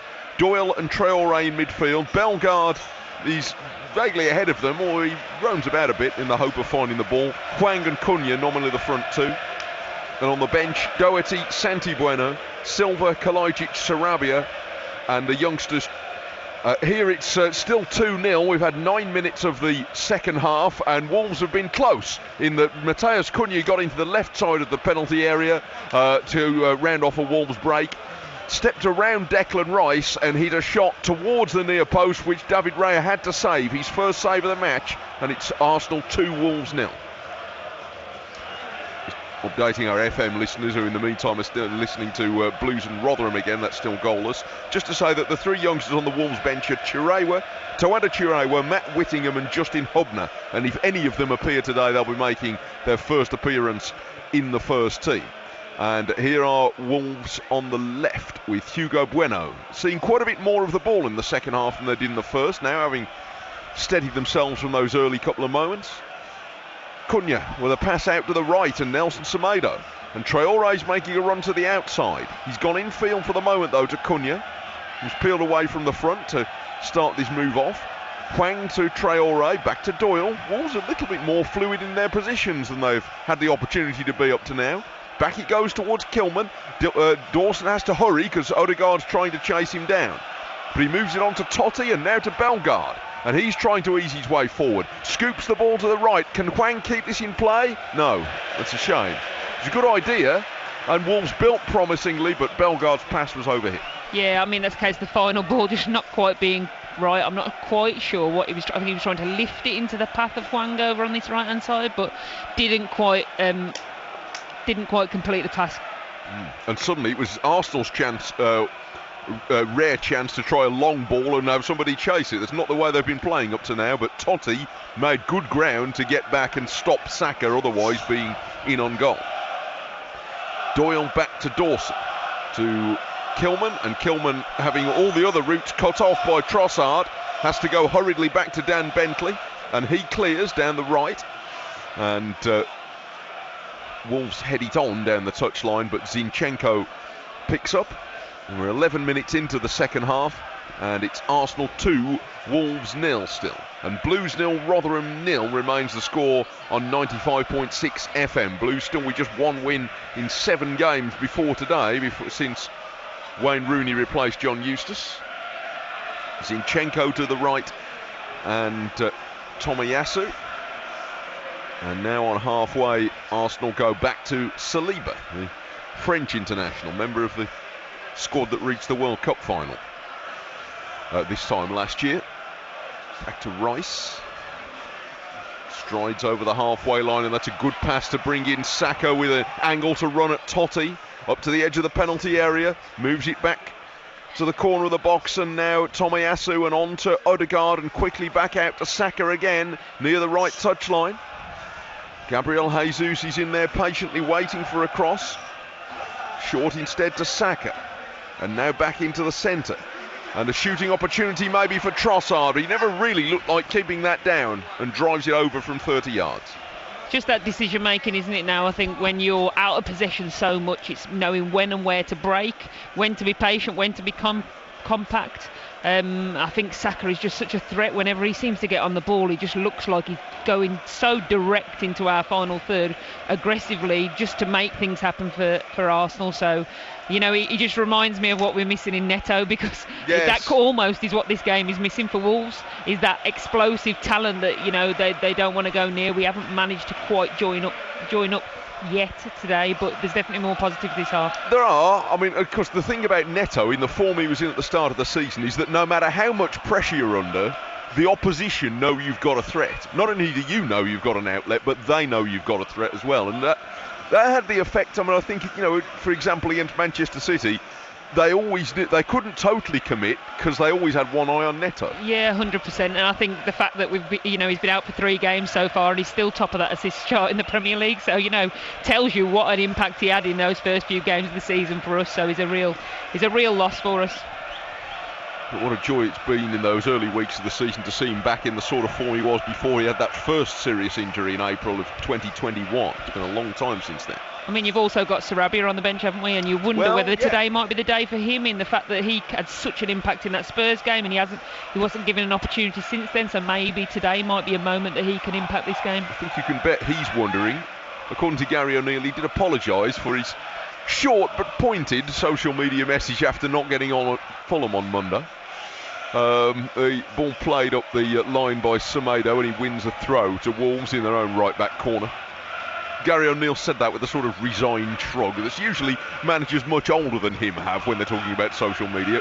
Funny enough, here he is now, Pablo Sarabia, so having made his point in one emoji the other night, he's now got a chance to make it in a rather more meaningful way. Yeah, and I think this is, a moment for him. You look at our bench today, we've got 321s on there. We haven't got masses of experience, and I think it's a day to give him another run out and see whether he can make any impact on today's game, albeit it's a big ask. I think we're going to see Matt Doherty as well,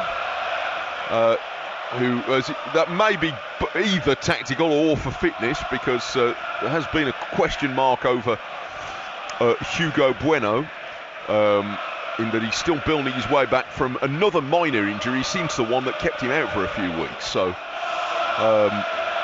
it might have been that he could only get to an hour in any case.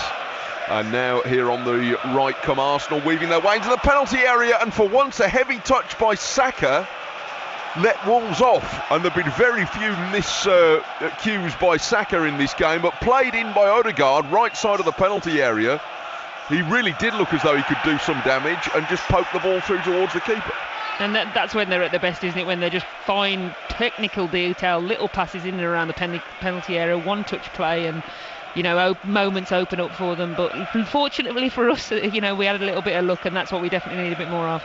Yes, but you can't be counting on Saka letting you off too often on the form that we've seen so far. Scored his 8th goal of the season for Arsenal earlier today, and his successor as Arsenal's player of the season last year, Martin Odegaard, scored the 2nd after 13 minutes.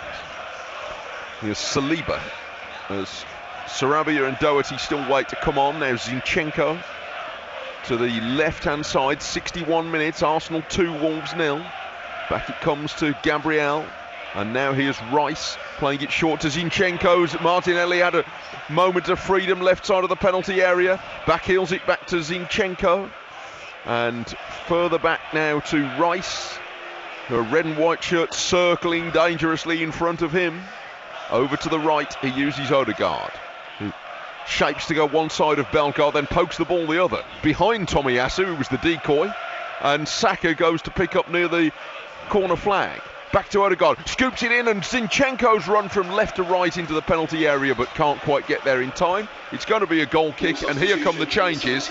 Doherty, as expected, he's going to replace Hugo Bueno, making only his 2nd Premier League start of the season, Hugo Bueno, so getting through an hour is building him up. And Sarabia has replaced Jean-Ric Bellegarde. It hasn't really been his day yet so far.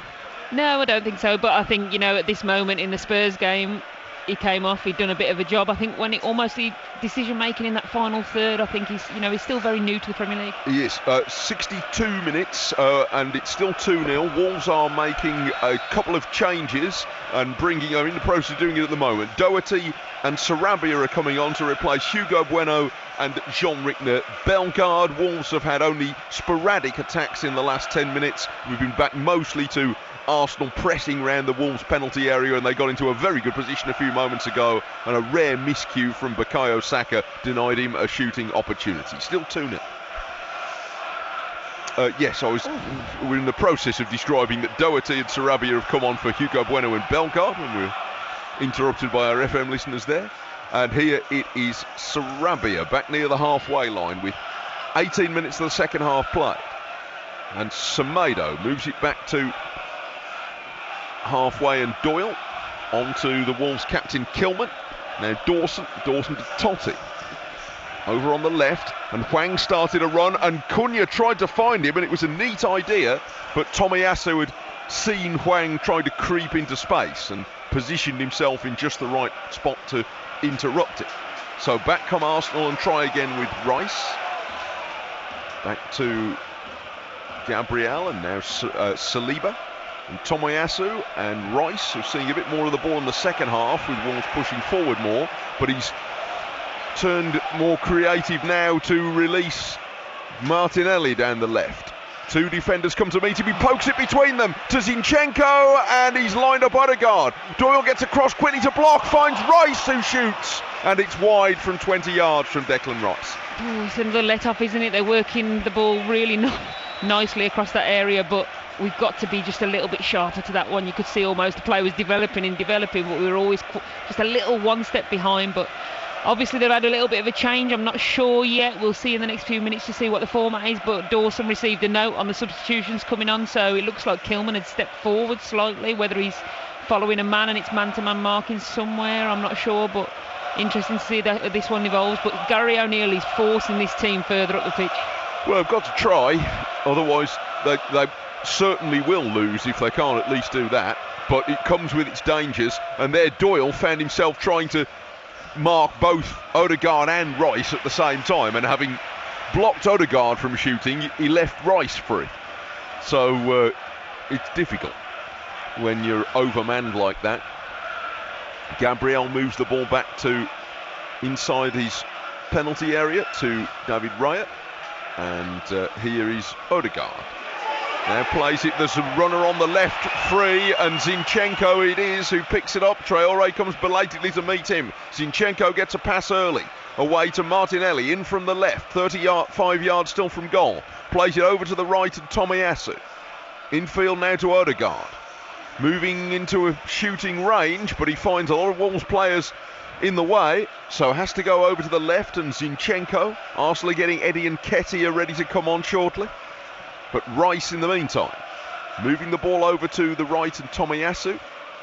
Now Odegaard, harried by Doyle, goes further to the right touchline, and Arsenal into their run of passing once again. Interrupted briefly by Totti Gomez putting a foot in the edge of the penalty area, but it's coming back to the red and white shirts once more. Zinchenko to Gabriel Jesus, and now across the edge of the D from Martinelli to Odegaard, and tried to feed it to Gabriel Jesus again, but he was offside and he couldn't collect the pass, so it's a Wolves ball either way. And here comes the change, and Jesus is coming off, and Nketiah is going to replace him, a like-for-like swap with 23 minutes to go. And it's another threat coming on, isn't it? I think he's already got 5 Premier League goals this season for himself, so yeah. You know, it's another threat, another different type of striker for Wolves to deal with at the back line. I think we've really settled actually this half. It's been a lot more even in terms of the play, more positives to take from a Wolves point of view, but you know, we're going to have to do a lot to really break that cycle. We've only really had one shot on target just about, and we've got to try and build on that if we can. Yes. Here's the change being made. Gabriel Jesus is not hurrying to leave the field, and he'll go and put on about 14 layers if he's going to stay. It'd be a day to ask if you could be excused back to the dressing room, wouldn't it? But if you just come off. But they're all waiting for him, a bit like the people who wait at the end for marathon runners, piling them, you know, foil blankets and all sorts onto them. It's definitely that day, isn't it, where you want to get as many layers on as you can. Yes, if I had any more on, I wouldn't be able to zip my coat up. Brentford 2, Luton 0, Mopay and me in the second half. Burnley 2, Sheffield United 0. Rodriguez and Larson in the first half, and Sheffield United have had McBurney sent off. They are the other 3 o'clock games in the Premier League. Later, Nottingham Forest against Everton, and even later, Newcastle against Manchester United. An 8 o'clock Saturday night kickoff, which is creeping too frequently into the schedules. Ball moved back by Doherty, back to Totti from halfway. Now to Hwang, they've lost it. Doyle was caught out, and forward come Arsenal, moving it over to the left. But Wolves have hurried across to get in the way. Sarabia did some good scampering to delay Zinchenko. And now it's Rice. Rice to his right, to Tomiyasu. Further to the right is Saka, edging his way forward. Two Wolves players come and stand in front of him. He spent most of the afternoon with two Wolves players in front of him, but he finds ways round them. Tomiyasu now has beaten two, and showing that he too can turn on the tricks, the Japanese right back. Back it comes to Saliba, to Gabriel, and Arsenal's base is 10 yards inside the Wolves half until Sarabia gets a foot in for Wolves. And now Hwang across to the right to Traore, and he holds off Rice. The ball forced out for a throw, and Wolves have it near halfway, and they're battling in there, Wolves, at the moment, trying to at least gum up the works. Yeah, you can definitely feel a little bit more motivation. They're still together. Gary O'Neill's really driving them on this touchline, so it's not like a quiet, subdued kind of sit here and wait till we, lose and maybe concede another. We definitely look like we're more positive. We're trying to be together. We're trying to create moments and just try and create that chance if we can. Chip down the centre towards Nketiah, but Totti and Dawson came across to block, and Wolves cycle it back to Dan Bentley, who will have to make sure he doesn't get caught out here by Nketiah. Drives the ball downfield, controlled on his chest by Cunha, and he saw it back to Doyle. Doyle tries the diagonal pass out to Matt Doherty. Gary O'Neill applauded as far as the pass, and then when the pass went out of play, he turned around and waved his arms as if to say, I can't believe it. We did some really good stuff there and gave it away again. Yeah, well, it was great playing out from the back because Bentley managed to hold his time, picked out Cunha, linked up the play nicely to Doyle, and then it looked like a great ball out to Doherty on the left-hand side, but he just didn't, I don't know whether he didn't read it or maybe it just skipped off the surface away from him. Yeah, that was who'd be a manager. Gary O'Neill was in the process of congratulating his team for pulling that off, and they tripped up straight away. Now there's danger coming from Arsenal again, and it's spread by Trossard to the left, and Martinelli into the penalty area. Semedo stuck with him and blocked the driven cross shot, and it's spooned up nicely for Dan Bentley to catch. Great recovery really from Semedo there. He really managed to get in. He looked like he was one-on-one driving into the box, but managed to just block it just enough for Dan Bentley to come out to take the ball. But much more positive from Wolves, but again, it's positives and we're battling, but we're not really getting into the final third, and that's got to be the next step. I think most people are still genuinely of the opinion that Semedo is having a better season than he did this season than he did last. It is still 2-0 here, and we've had 26 minutes of the second half. Doherty and Sarabia have come on for Hugo Bueno and Bellegarde. Wolves are still struggling to spend much time inside the Arsenal half, but they are defending sturdily and at least interrupting most of the more fluent Arsenal build-up. They've also made a change, bringing on Nketiah to replace Gabriel Jesus. So, although Wolves struggling to get too close to the Arsenal goal, they are at least protecting Dan Bentley rather better than they were able to protect Jose Sarr in the early minutes of the game. Not 18 to go, and Arsenal still lead 2-0. Totti to Doherty over on the left. Just to underline that Matt Doherty is gone straight in on the left-hand side, so not his natural flank. Although if memory serves, when he first came into the team as a youngster, he quite often played on the left side occasionally, didn't he, Matt Doherty? Yeah, I think it's quite common as well for left fullback, right fullback to switch on the side. Sometimes they actually prefer that, and they do it a lot down there with wingers being inverted and cutting in on one particular side. So, but yeah, he's got the experience, hasn't he, as well, Matt Doherty? Ball played forward towards Matheus Cunha, but Saliba just got his foot on it and saw it back to the goalkeeper, and it stays Arsenal 2, Wolves 0, and Birmingham City 0, Rotherham 0 is still the latest in our other featured game on BBC Radio WM this afternoon. Earlier, Albion 1, Leicester 2, and Alfreton against Walsall was postponed. Reaction to all today's events, whether the games went ahead or not. In the football phone-in through until 6 on BBC Radio WM. You can call Daz Hale until then. And tomorrow, more live football from the Premier League. Bournemouth against Aston Villa. He's live on BBC Radio WM on FM and Freeview and DAB tomorrow from 1:45. Ball chipped forward by Trossard towards Nketiah. Totti Gomez was in the way. Burnley 4, Sheffield United 0. Burnley enjoying the second half against 10 men. Amdouni and Colosho have scored goals in the second half. Burnley the next opponents for Wolves, of course, on Tuesday night, which will be a very different sort of game to this one, because I don't think too many people came here expecting Wolves to get much, hoping they would, but not expecting it. On Tuesday, Wolves fans will turn up. Yeah, the other way round. I think so, and I think the expectation levels will rise. When you've got Burnley at home on Tuesday, followed by Nottingham Forest on Saturday. I think those are two very winnable games, and also two games that we really should compete in. I think for me, I'd be wanting 6 points there, but I think 4 from 6 I'd also probably take, because I think Nottingham Forest are a decent outfit as well.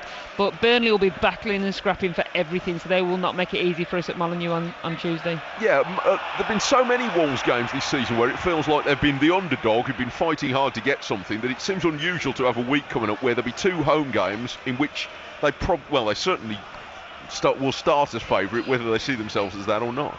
Yeah, it'd be interesting to see how we actually take those 2 games, because obviously being used to being the underdog and not expecting something against Man City, maybe the same against Spurs, and then coming away with 2 wins is different to when teams like Burnley and Nottingham Forest turn up. No disrespect to them, but those on paper look like winnable games for us. Yeah, it'd be a different feel to the evening.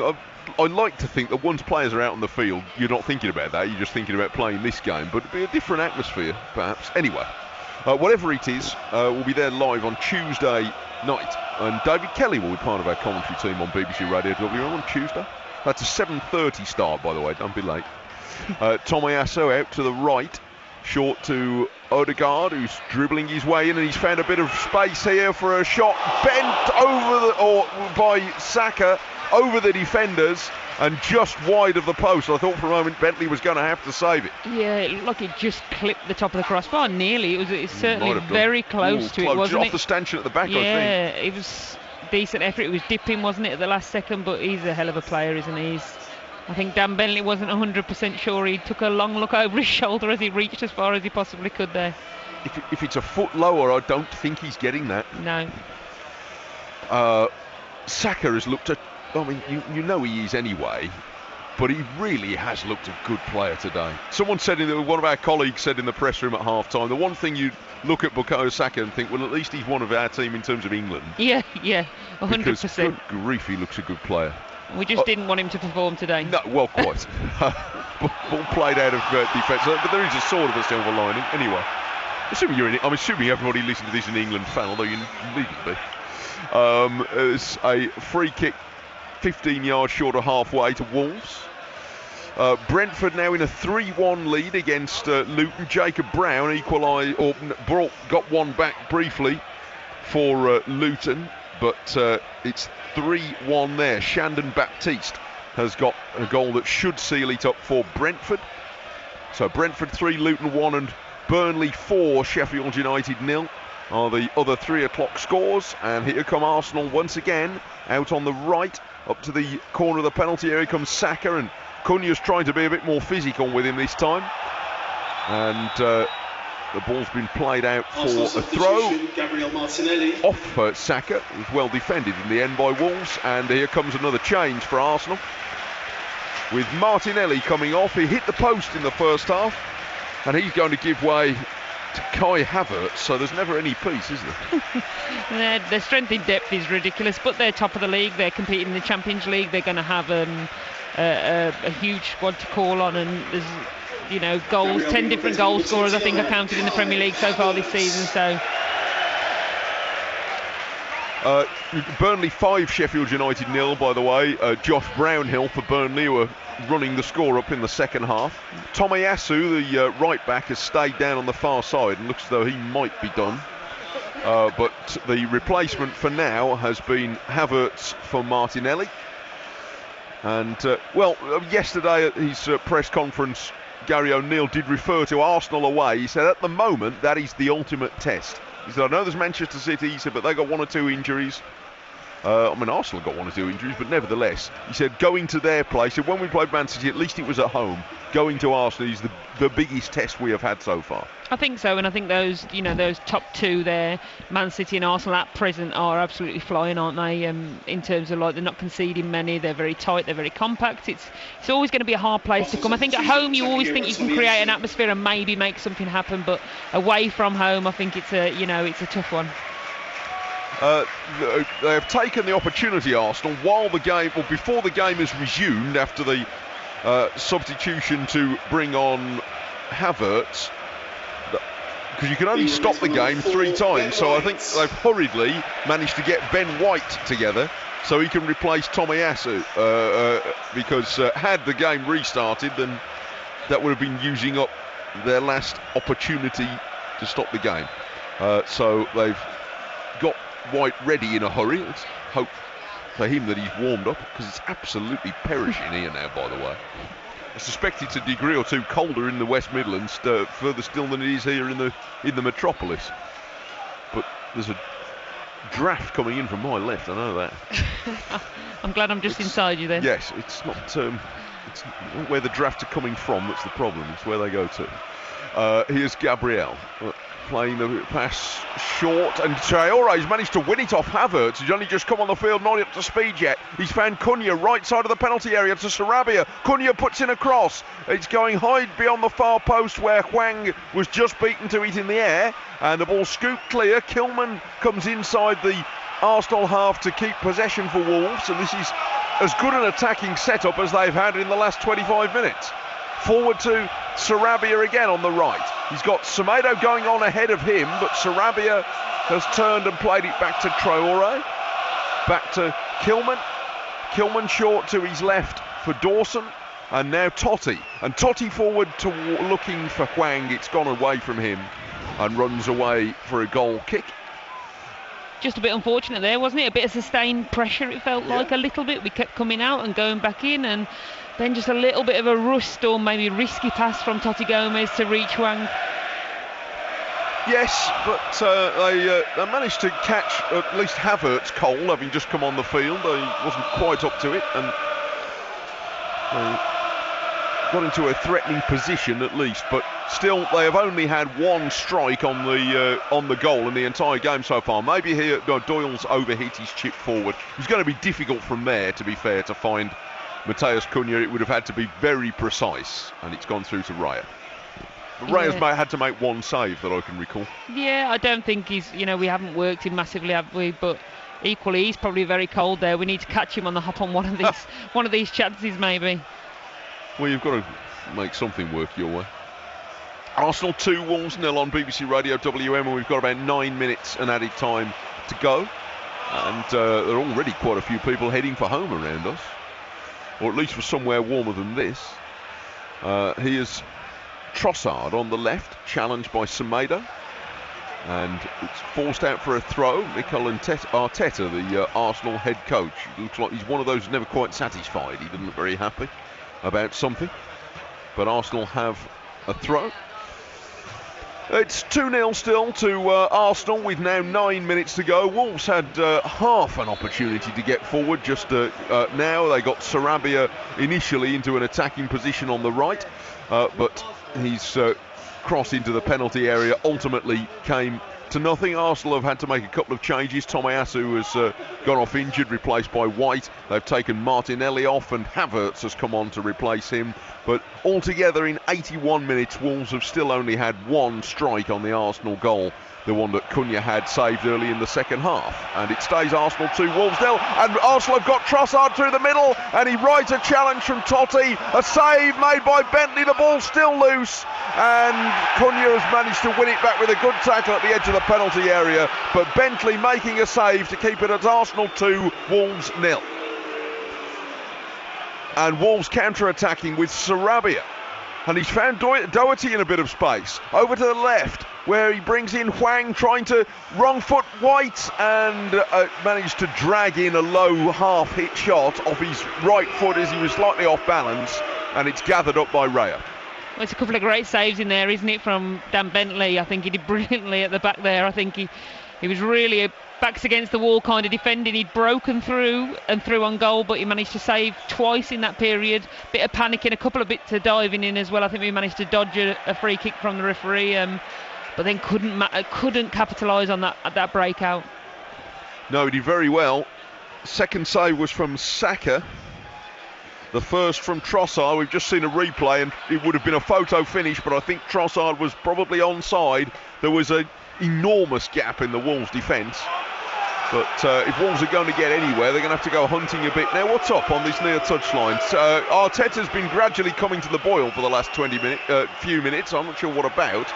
But somebody in the Arsenal technical area, not, I think, Mikel Arteta, was shown the yellow card then. But I don't... Yes, it's one of his colleagues in there who's trying to...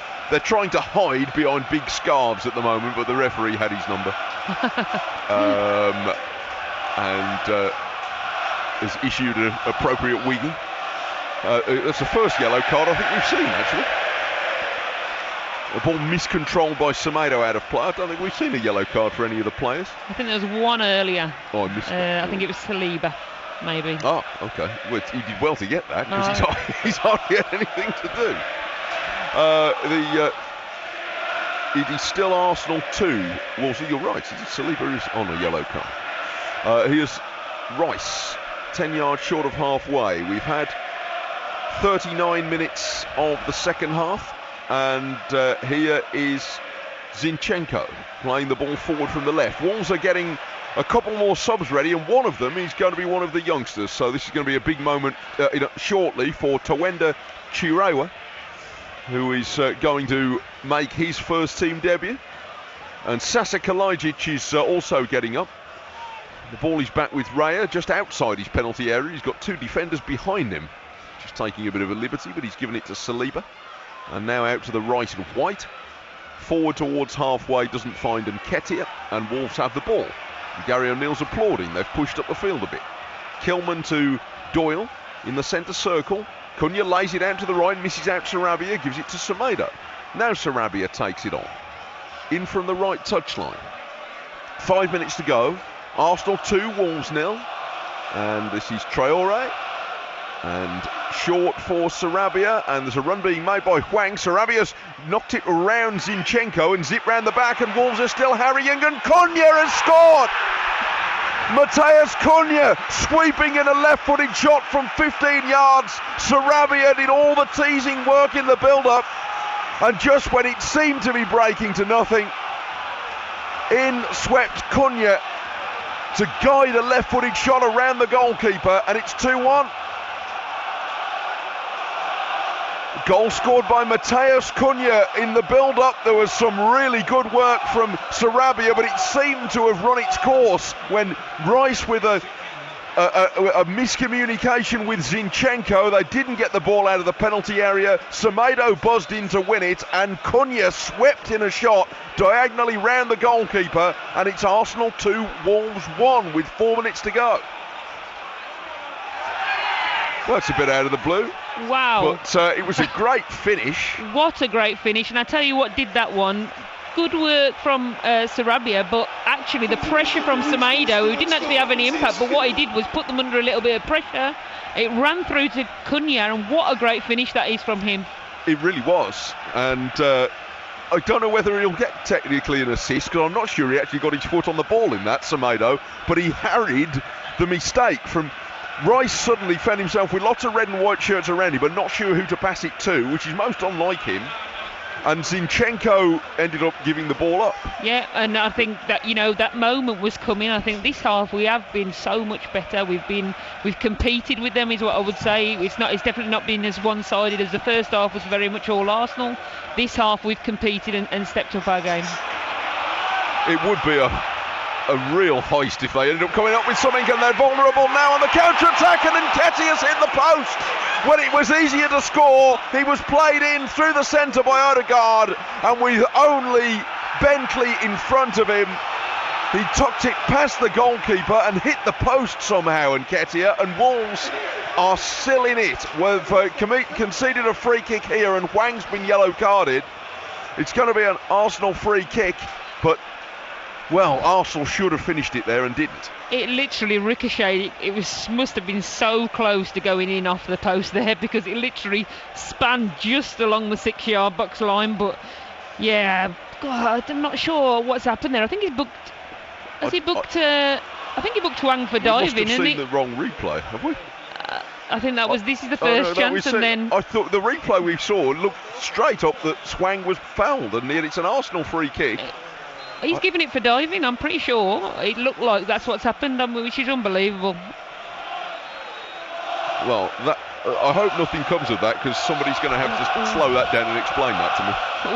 Because I understand it less having seen a replay than I thought I did at the time. Ball chipped in by Odegaard, and it's headed away, fortunately, and Wolves are going to, well, they should have a goal kick, I think. No, it's a corner to Arsenal on the right. And this still comes from the same incident where we're very much in the game. This is, it's frustrating there, because we've kind of got a bit of momentum in the game, and then I'd like to see that again, but it certainly didn't look like a free kick to Arsenal, and now they have a corner. I hope there's no cause to have to see it again later, if you know what I mean. Saka is going to take Arsenal's first corner of the second half.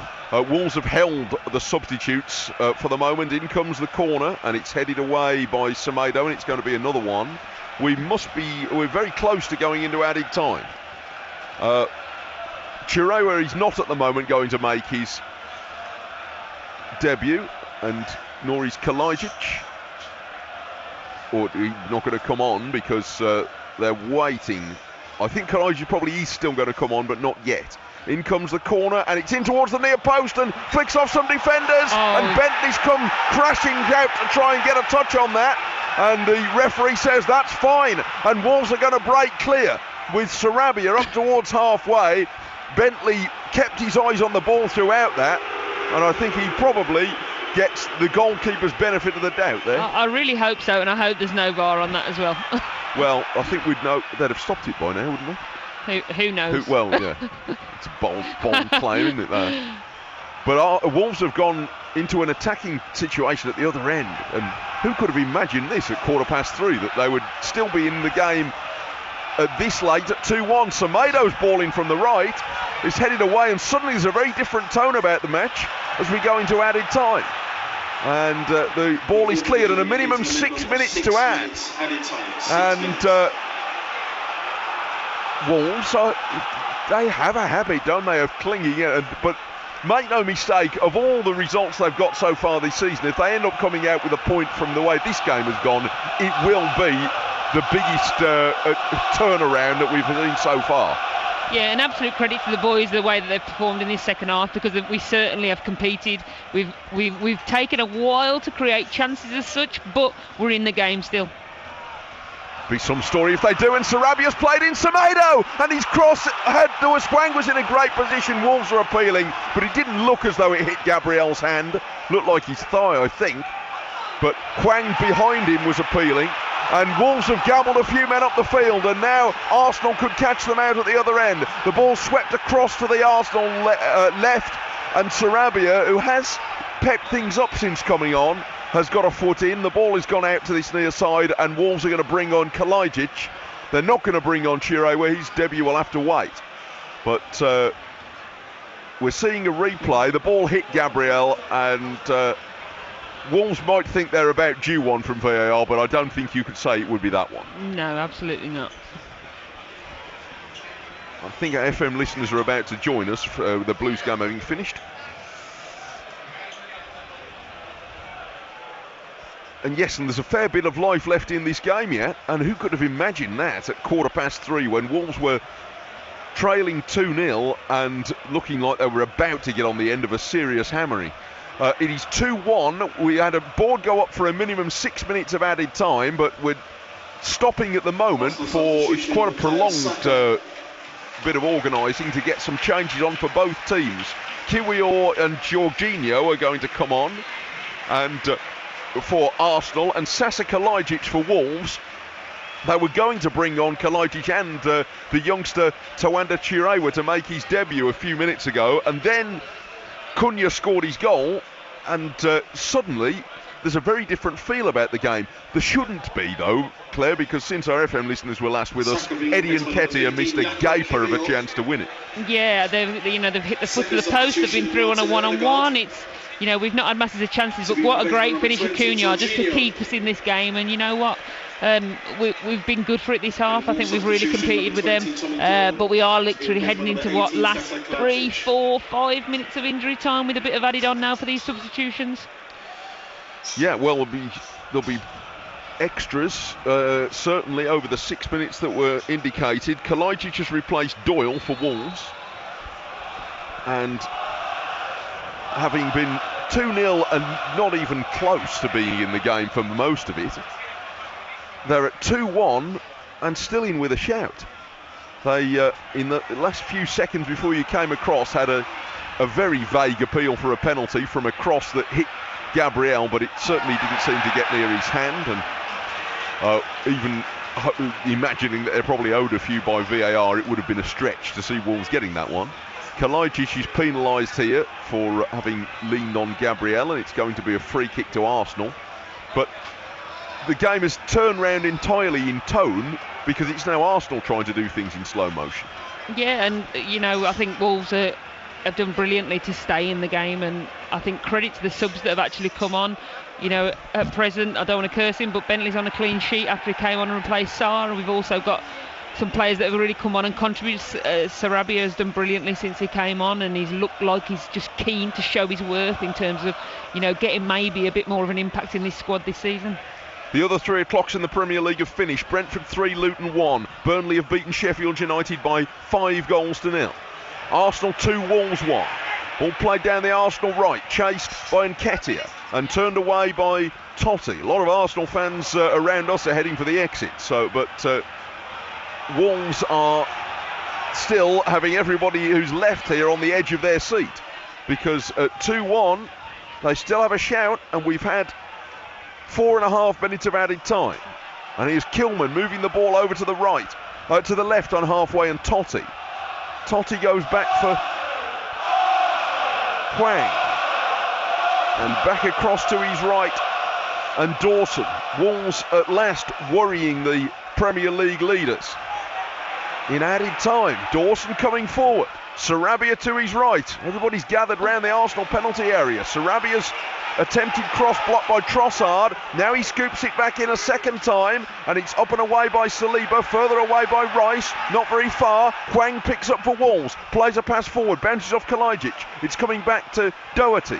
Doherty to Traore, 35 yards from the Arsenal goal. Out to the left in Kalajdzic, 4 waiting in the box. Dawson's all gone up for it, and so has Kilman. But neither of them get the ball delivered because it blocks off a defender back to Totti. And Wolves have gambled. The 2 of the centre halves are forward, but they can't get the ball up there as well at the moment. Traore back to Semedo. 5.5 minutes over we played. Here's the ball curving out to the right. Oh, it's overhit from Semedo, and Sarabia can't reach it. And that's a pity, because they might not get many more opportunities to get so many men forward. I'm not sure quite what he was aiming to do there, Semedo. He was playing a long lofted pass into Sarabia, who was actually surrounded by a couple of defenders here. But we are at the end of the added time, but there will be some extras because of the substitutions. Yes, we had 3 changes, so it depends how generous the referee Peter Banks wants to be to Wolves. For most of the match, you'd assume that Wolves would just want to get off at the end of it. They were 2-0 and had only 1 shot of any note until Cunha scored on 86 minutes. Doherty lifting the ball in towards Kalajdzic, headed only half away. Sarabia right side of the penalty area, crossing into the centre. Raya catches. There were Wolves players around. Kilman was there and Kalajdzic was there.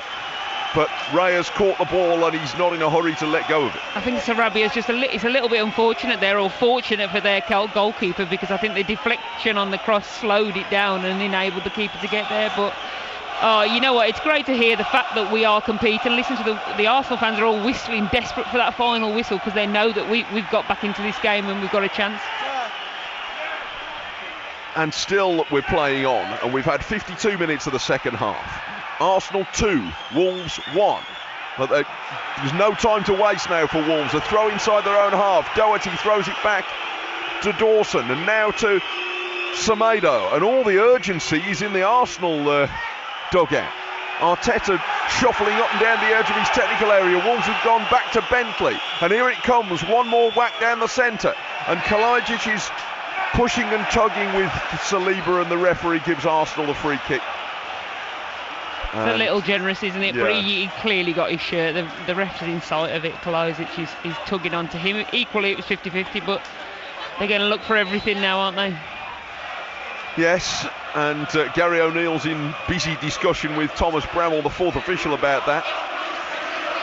Free kick is Arsenal's though, and Raya's going to smack it as far as he can, and there won't be much longer to go after this. Cunha just had a yellow card for dissent with the referee, I think, maybe.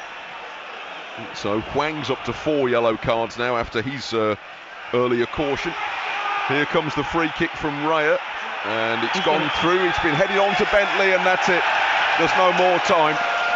So Wolves are beaten in the end, but it looked as though they were going to be beaten out of sight when they conceded 2 goals in the first quarter of an hour. But eventually they managed to stop the flood towards their goal, and although in the second half they were mostly just content to contain Arsenal, they did at least in the closing stages carry a threat. After Cunha's excellent goal with some useful prompting from Sarabia, I think there are people leaving the ground so we can't, in front of us, so we can't see clearly, but there were players from both teams around the referee just for a moment there, but it seems to have been calmed down quickly. And but there is only that tension to it because Wolves, although they were being outplayed for long spells, Claire, they couldn't quite be shaken off by Arsenal, and certainly it was a very different character of defeat to the one here only 6 months ago. Yeah, I think there's a lot of credit that we've got to give to the boys there, you know, from being out of sight in the first half to, you know, it could have easily been 4-0, could have conceded at the start of the second half. We've really got back together. The fact that our team spirit is definitely at a different stage to what we've seen for a very long time. The boys really battled, and their faces that we can see from here look actually disappointed. They haven't taken something from that game. So credit to them, because that second half was, you know, really positive, and I think we've got to take that into Tuesday night's game. Well, you know, there are lots of ways to measure the way that Wolves have changed a bit from last season, or at least the closing part of last season, to this season. And maybe this time we can measure it in 2 defeats here at the Emirates Stadium. 6 months ago at the end of May, they were hammered out of sight here by 5-0. And when Arsenal had them in their sights again in the same way today, leading 2-0 in 13 minutes, Wolves were dogged and persistent and managed to at least unnerve the Premier League leaders in the closing stages, even in the end, though they couldn't take a point away. But they've worried another member of the top 6, even without quite bringing them down. Arsenal 2, Wolverhampton Wanderers 1.